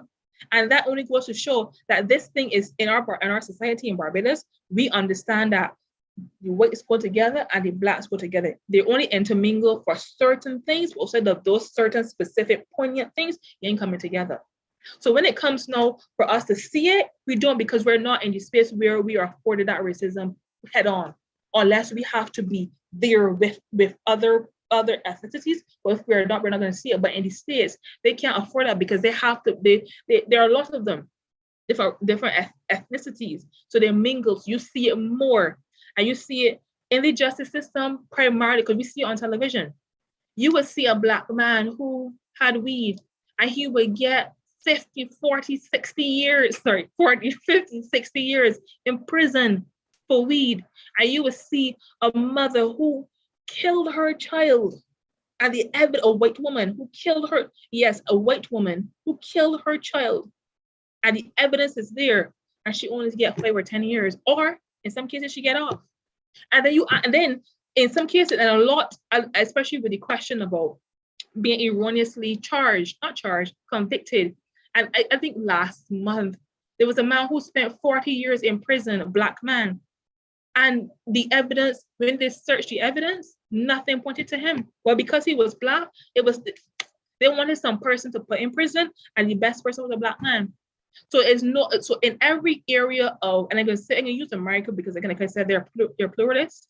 In every area, even in terms of, again, mentality, when it comes to women, the mortality rate for pregnant Black women is extraordinarily higher than any other race. I even saw recently, there was this Black lady, young lady, pregnant, died, she and baby gone. And you keep asking the question, what is it about us that people, what mentality is there that people think that we are not supposed to exist in these spaces, to the mere fact that they are literally killing us? And I'm not going to just blame on other people, but because we're discussing the question of institutional racism, which is something that affects you, what is it about these situations and these experiences and these people who create these systems that look at us and say, you are not good enough for X, Y, or Z? So then now, because we've laid a foundation of institutional racism, things that we can't control, Then when questions are asked about the generational cycles, why we are pulled back into this thing we're trying to get away from, people can say, wait, but she could do he or she could do better, but they could not have done better if the system did not allow for it. I know the conspiracy theorists say the system, but when we count apples and apples, it is in some cases the way the system is set up against us. And again, is the mentality of the people who, in the risk of sounding conspiracy-ish, who run the system. Lack of mobility is something I wanted to really touch on here. I think I spoke on it earlier when it comes to the question of having opportunity, but not having the tools to grasp the opportunity. And there's one thing that I think in Barbados we see a lot, because Barbados is a small society and there's certain, and there are not enough jobs, number one, to go around. And education, yes, it is there, but in terms of, well, no, it is free, but before in certain situations, again, in my time, well, it's not that far, but a chunk of time where it was not free and you had to pay for it. And even if you had to pay for it, let's say, for example, no, you don't pay, it's free. And you get out into the world of work. Unless you know somebody, social mobility, or somebody thinks that because of the way that you look like you are different ethnicity, you didn't have a right to have that particular job. And I always say, and I know it may sound funny, but I was speaking to a colleague of mine and I said, for me, my social experience is different than somebody who maybe didn't have the parents that I have, because I've been blessed that my parents were able to provide for me in a way that I will forever be grateful for. But I know there are persons that and did not have a stable environment, nor had the financial backing or the emotional support or spiritual support of a family like I did. So it will be unfair. And even though I am Black, I can use two Blacks and they're going to use me and a white person. It'd be unfair for me to go and tell some person who did not have these cushions that you should be where I am at. Because I know, even though we both had the opportunity because the school is there, we both have the mind to achieve, but you did not have the necessary tools to grasp that opportunity. And I think the same thing needs to be said when we are looking, again, so the mind question of when we compare ourselves or when persons compare us as Black people to some person who's of a different race, because again, we have a ceiling. We will always have it. But the other races, they don't have that ceiling. I can guarantee you, especially in origin, in our Caribbean, you could be the most educated person you can be. You're Black, but if some person who wanted your job, who had a family name, like for example, a plantation, I can use an old plantation name, Bailey's. I guess Bailey, he's Bailey, and they were white.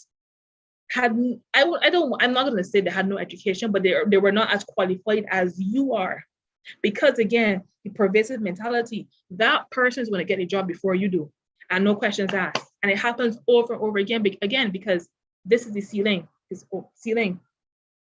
And because it is something that is ingrained in our society, is not moving. And no matter who is in power, and for me being political, who is in power, because the mindset is still there, we would then need to chip away at that mindset and make opportunities more available above the ceiling for everybody. But again, it is something I think Elder Limber spoke about it.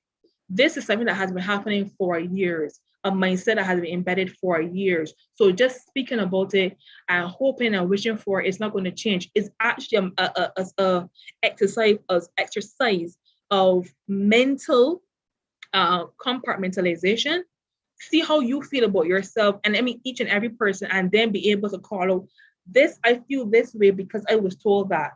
And to me, if each and every one of us conducts that examination, it would then filter through, and then we would then restructure the concept of the system. But again, that's something that is on the side.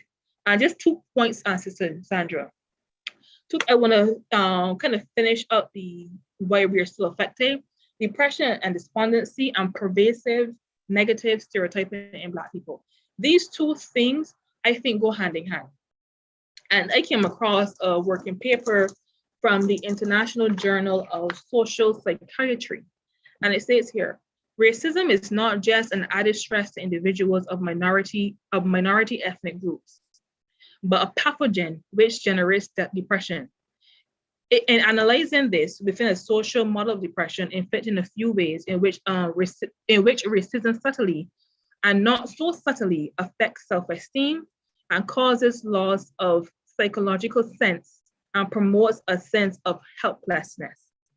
It goes on to say, I have here, in dealing with depression among people who are victims of social condition, be it racism or, for example, unemployment because of racism, it is all too easy to see the individual as the problem. Again, mental constructs. Racism causes identity crisis, low self-esteem, or a sense of helplessness. I'm going to hit on the pervasive negative stereotypes and then jump back to depression because they go hand in hand, like I would have said. When you look at the media, again, media is what trains our minds, especially in this generation. We may not want to admit it, but you're on TV, you have the radio, you have social media, you have the print media. Print media for years, and CBC for years, have been telling Black people that the only way you can be on an ad is if you've had clear skin and you had a lighter skin and curly hair. Look at any ad, look at any single ad, but again, I digress. Everybody, you could be, and this is not me being xenophobic or me being crass. You could be, and I'm saying this from what my cousin in the States would have told me. You could be a refugee from Syria, and you land your foot on American soil with Black persons who've been there, albeit dragged there, for 300 years. You still think you're better than a Black person. And she has told me she's experienced persons who have come and they look down their nose at her because she's a Black person. Mind you, she's established, but her establishment financially or otherwise has nothing to do with it. The mere fact that there is this pervasive thought that Black people are inferior among every single race. It is going to seem as though whenever we go anywhere, we're always the left behind. And I've always been wrestling with the thought of, okay, maybe persons learn this from their parents or their grandparents. But the thing that amazes me is that even though in this generation, we say that we want to be more inclusive, but when you hear persons on their private conversations or their private calls, without knowing that they're being recorded, you see the clause come out about the N-words and what the N-words doing here. But yet on the public face, we're inclusive, but yet we are always the most hated. And again, I do believe, again, Willie Lynch and the eugenics, those two were used to paint Black people in the minds of other people, and unfortunately in the minds of Black people themselves, that we are not good enough. No matter what we do, we're not good enough. And it's on that premise that a lot of Black people are depressed and despondent, because now what you're being faced with is one thing where my brother down the road or my neighbor across the road don't like me. That's all right, he ain't gonna speak to me. I don't have to go by him. He don't cut my onions, he don't skin my carrots. That's fine. But then it's a different situation where no matter where I go, I am continually hated. And it may not be a hatred where somebody come and punch you in my face or do something on me, but the way in which they deal with me, I am not loved. And even in situations where now it comes to a job, people wonder, oh, we used to go and get a job, but you can tell somebody going to get a job, but what happens when he is declined for a job based on where he speaks, what he looks like, and where he comes from? And most of the time, that is, I'm not saying it's limited to Black people, but we are high up there. We're the top for these things being strikes against us. So then when you are constantly being faced in every sphere of your life, whether it be physical, or maybe health, financial, job, even your own family, because I think somebody was spoken about how babies being born later are more prized than persons or babies who are being born darker. If in every single part of your life, you are being continually told mentally that you're not good enough, at some point, even if on a subconscious level, it is going to depress your spirit. And you only lash out when you get a chance to speak about the white man. And I hear it now a lot with the white man, but even though that his ancestors, in some cases him, had a lot to do with the things we experience now, we also had a part to play in it. And again, I'm not saying that it's just us, because we are only acting based on the things that have filled our minds. And I think one thing that is not studied enough is this question about if you feel as though you are helpless and that no one at all can help you or will help you just because of the way that you're raised. Now, what is going to happen now when I have children that I want to bring into this world? Then it raises a question of anxiety and fear. Even with the, and this is the last point I'm going to make, even with the recent killings of I would call them a hunt on Black men. I heard Black men, Black fathers, Black mothers, even white persons who may have Black children sit and tell their children, do not go in the street. When you see a police officer, do not do anything that will make him, and when I say anything, it could be literally breathing. It could literally be breathing to make him feel threatened.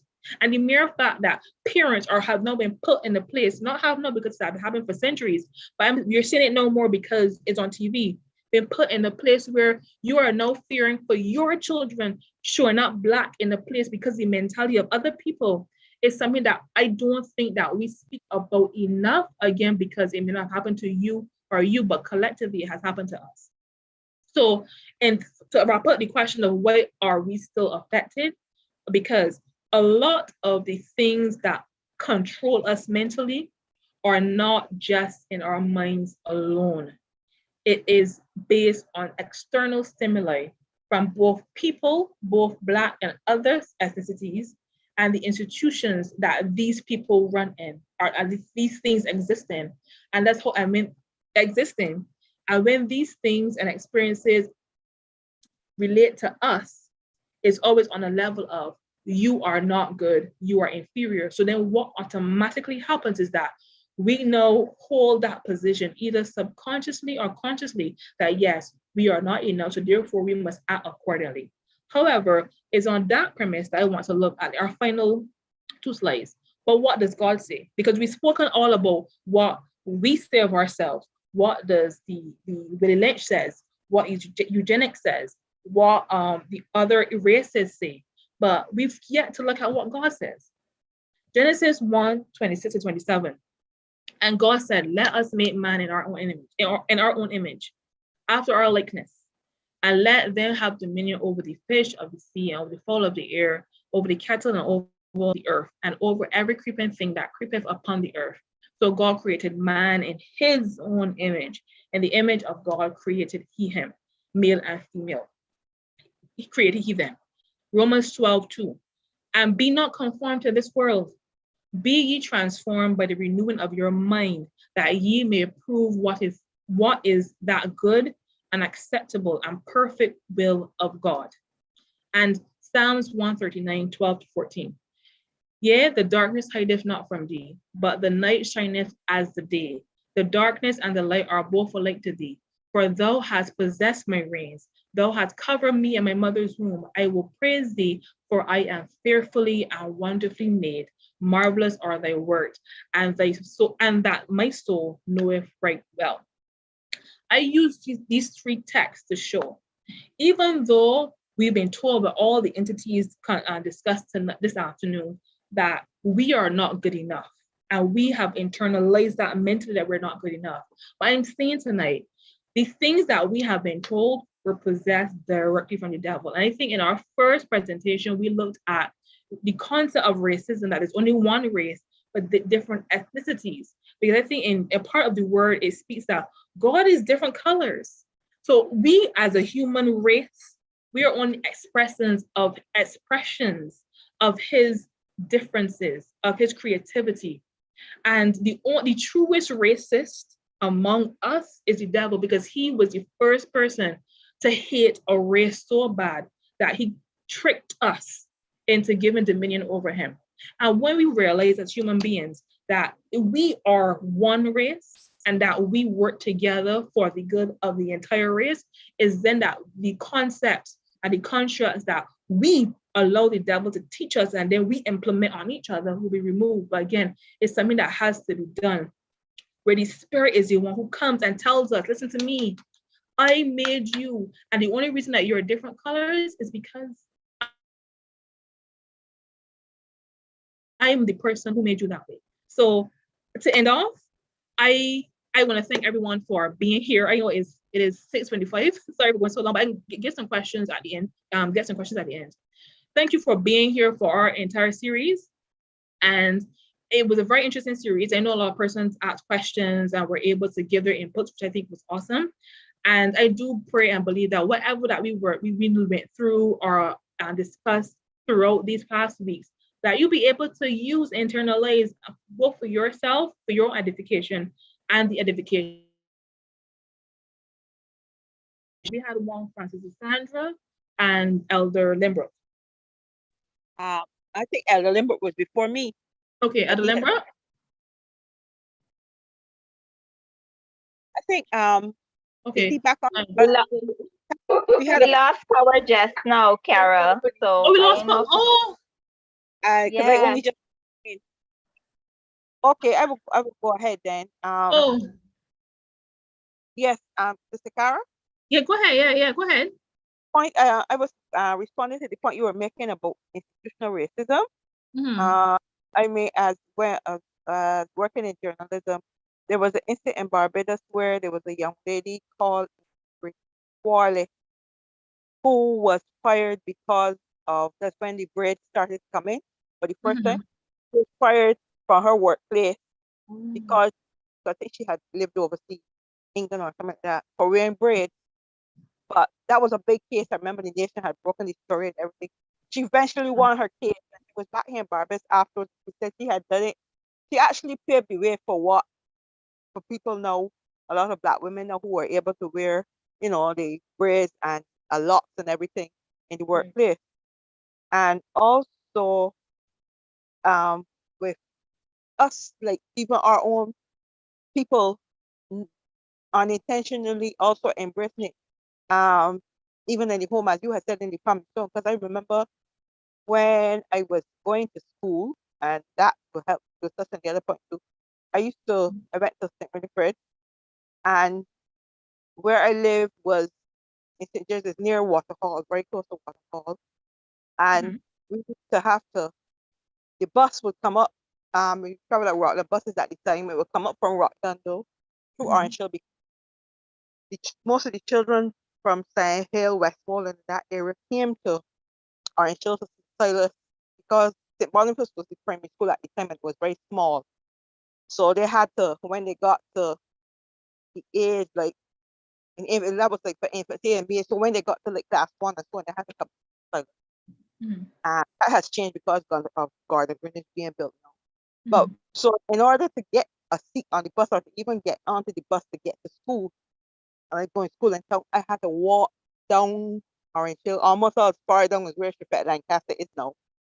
We had to walk almost all the way down that hill. I remember one morning, walking, and this lady, white lady, as it was say she lived in one of the plantation houses at Waterhall.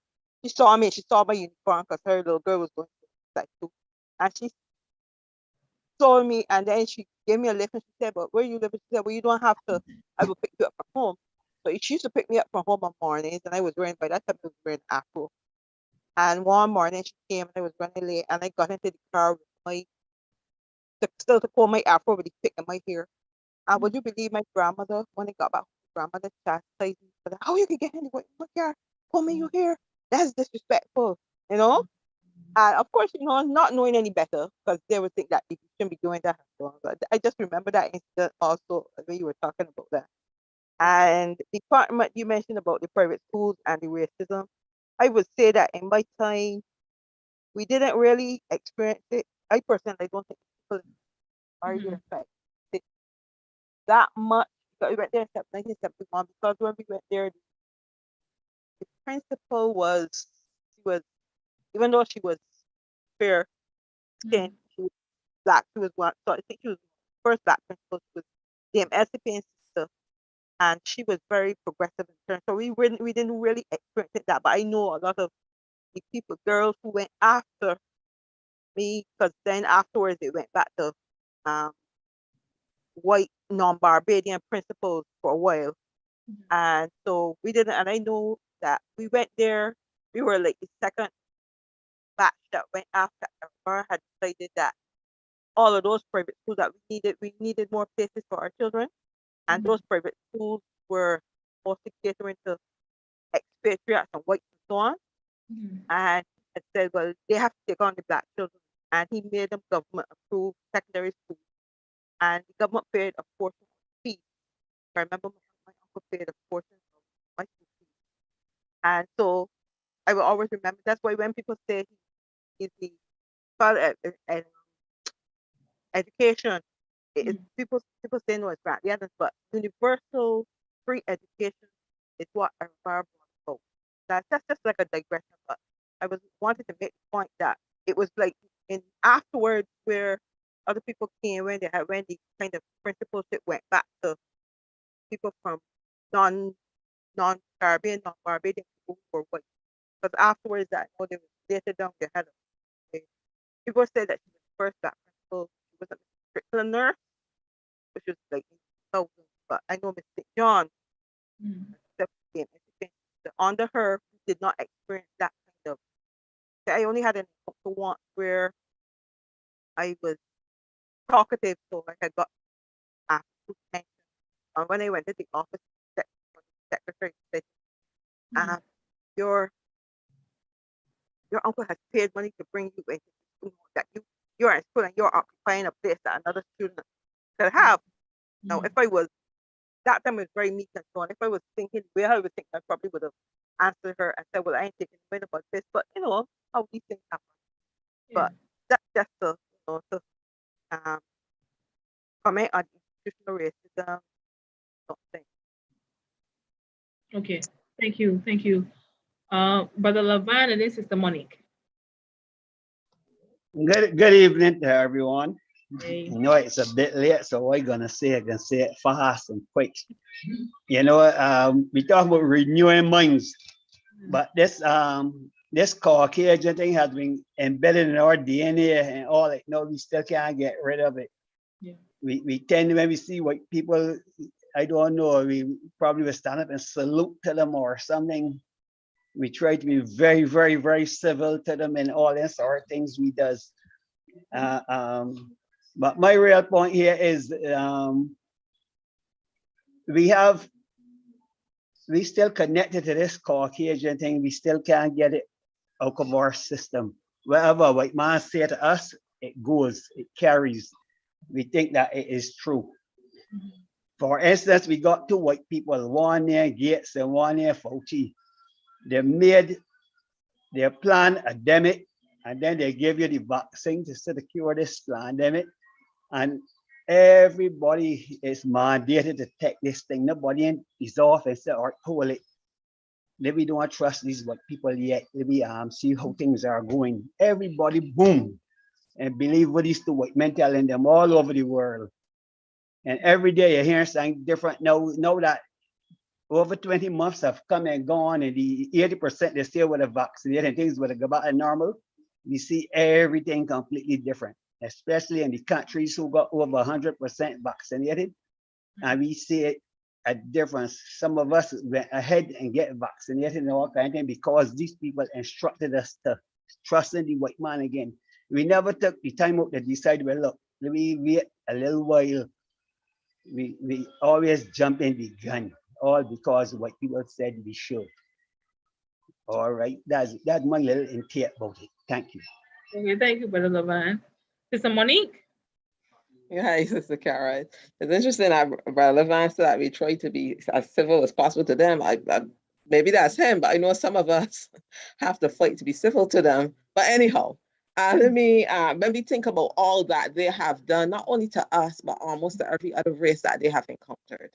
You know, but anyhow, that's not my point. Now, I want to go back a little bit to something you were talking about. And I think there's certain things that we have to be thankful for here in Barbados. And you touched on it, the fact that we have a divided society and many of us really do not come into contact with white persons and do not experience the aggressive or overt, or what we want to call it, racism that persons in the United States face. And I think as a result of not having to deal with that consistently, we are able to grow and to still have a certain sense of ourselves. For example, I'm pretty sure you think of yourself as Kara, just Kara. You don't think that Kara and I'm Black, Kara I'm a minority, Kara I'm left hand, Kara. You don't think like that. And I think a lot of that has to do with the fact that we are socialized primarily in an area, in a country that is primarily Black, and we're around other people. So people are people to a very large extent. Not saying that, you know, those things that lie under the surface, like the color of skin and what's better and what's not, is not there, but we are not confronted with it in such a forceful fashion. As a result, we are able to develop a sense of self. And I think that is important because when you go overseas, when you go someplace else, and I remember many years ago when I was a young professional, I went to DC and I spent 2 weeks, you know, working. And I just thought I was Monique. I did not think it was Black. I did not think it was anything. I was Monique from Barbados. And it took a while for me to recognize that I was the only Black person around. So much so that I even asked the others where the Black people are. And somebody said to me, oh, there's somebody out in geology. I didn't even know what geology was. But I noted, and somebody else said, but the Black people don't want to take opportunities and be educated and all of that. And that was their perception of Black persons. But what made me, when I thought about the experience, it dawned on me, but because you were socialized among Black people, with Black people in a Black society, you see yourself as yourself. You don't see yourself firstly as being Black and then secondly as being a person. And so I think it's important that, you know, we give thanks for the fact that we are able to develop a sense of self, and our children are able to develop a sense of self because of where we are and how we are being socialized. Now, another thing I want to point out is it goes back to the children. I think that we need to let our children be aware of where we came from. And I'm not talking about the birds and bees now. I'm talking about, you know, where we people of African descent came from. And I think we need to, I think we need to do it in as measured a way as possible. One way that I'm seeking to do this with Gabriel is that, you know, we're going to read Roots together. A nice mother-daughter thing, mother-son activity, you know, where you can read about the transatlantic slave trade, and you start off with how things were in Africa, and you follow, I believe you would have, I don't know if you would have watched it or read it, but I think reading it is much better.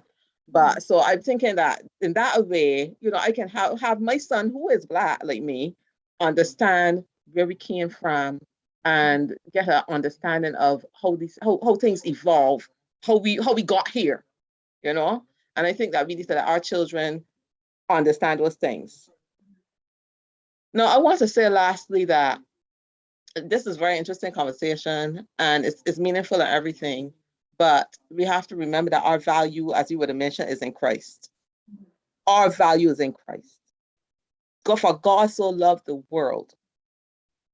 Not that God so loved the Black people, or God so loved the white people, or God so loved the Asian people, or God so loved the blue people. God so loved the world that he gave his only begotten son. He gave him for all of us. He died for all of us. When he was on the cross, it was like, well, you know what? Let me just live my life for these white people here. He died for all of us. And he values all of us. Our salvation is equally important to him. So whether you are Black or white or whatever you are, God values you. And it is God's valuing. He's the appraiser that is above all other appraisers. So if he says that you are valuable, and he says that you are priceless, and he says that you are the apple of his eye, then I would encourage us to really give more weight to his valuing of us than anything or anybody else. And as Christians, I think that we have to always remember that God is ultimately in control too. So yes, the system might be against us Black persons, but God is ultimately in charge of everything. And God is ultimately able to move you where you need to be, where he wants you to be. Whether or not you can conceive or plan or perceive how you will get there, the fact is if God wants you to be in a particular place, a particular job, in a particular space, he is able to take you there and empower you to do what he wants you to do. Now, finally, I want to say that as Christians, because as a Black person, honestly, like I started off by saying almost in half jest, sometimes it is kind of difficult to be civil to them when I think about the things that they've done. And I feel like, how dare you think you're superior to me? You must be crazy. But the fact is, as Christians, we have to treat everybody without partiality. Yes, they did all these things to us as a people, but God died for them too, as I said before. God loves them too. And so we are to express God's love to them and to whatever color, including our own color, in the fashion that Jesus would have done if he was here on earth. And so even though we see the effects, the long-ranging effects of what they did to us, the fact is that we are to return good for evil. The fact is that we are to love everyone and live at peace with everyone, with every race.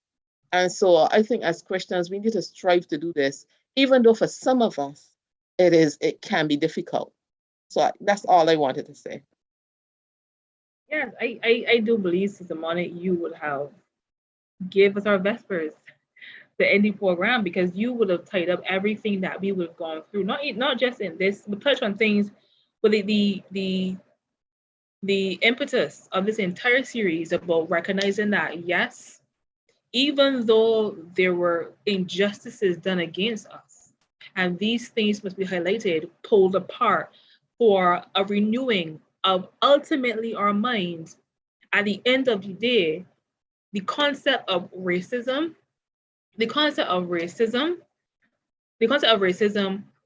is demonic.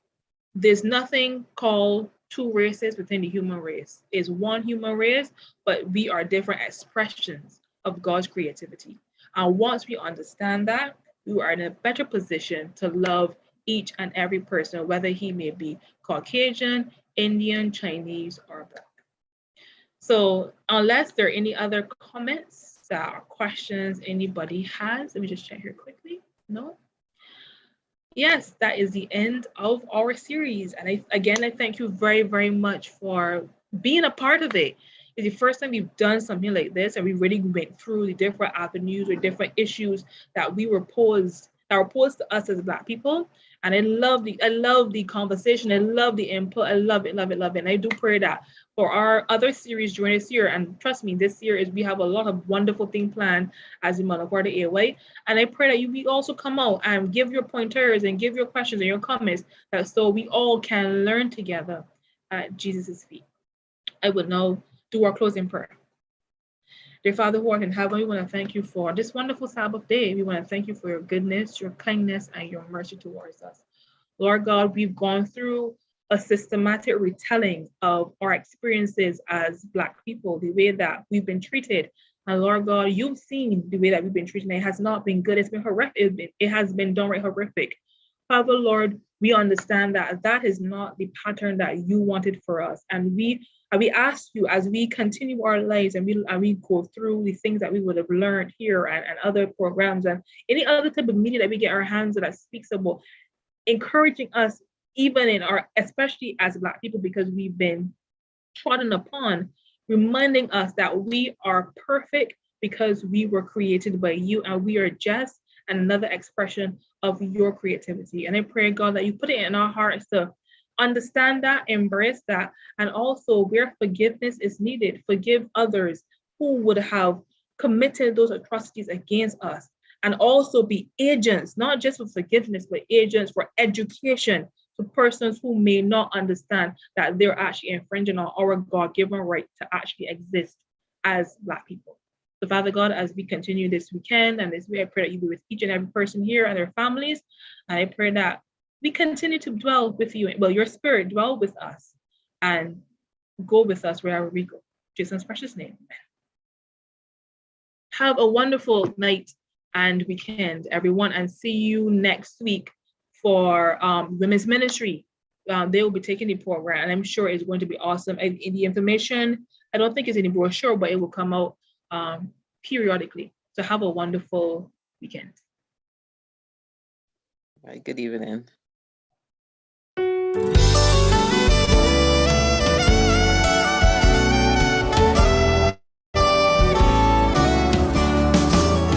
We have been called to follow Christ.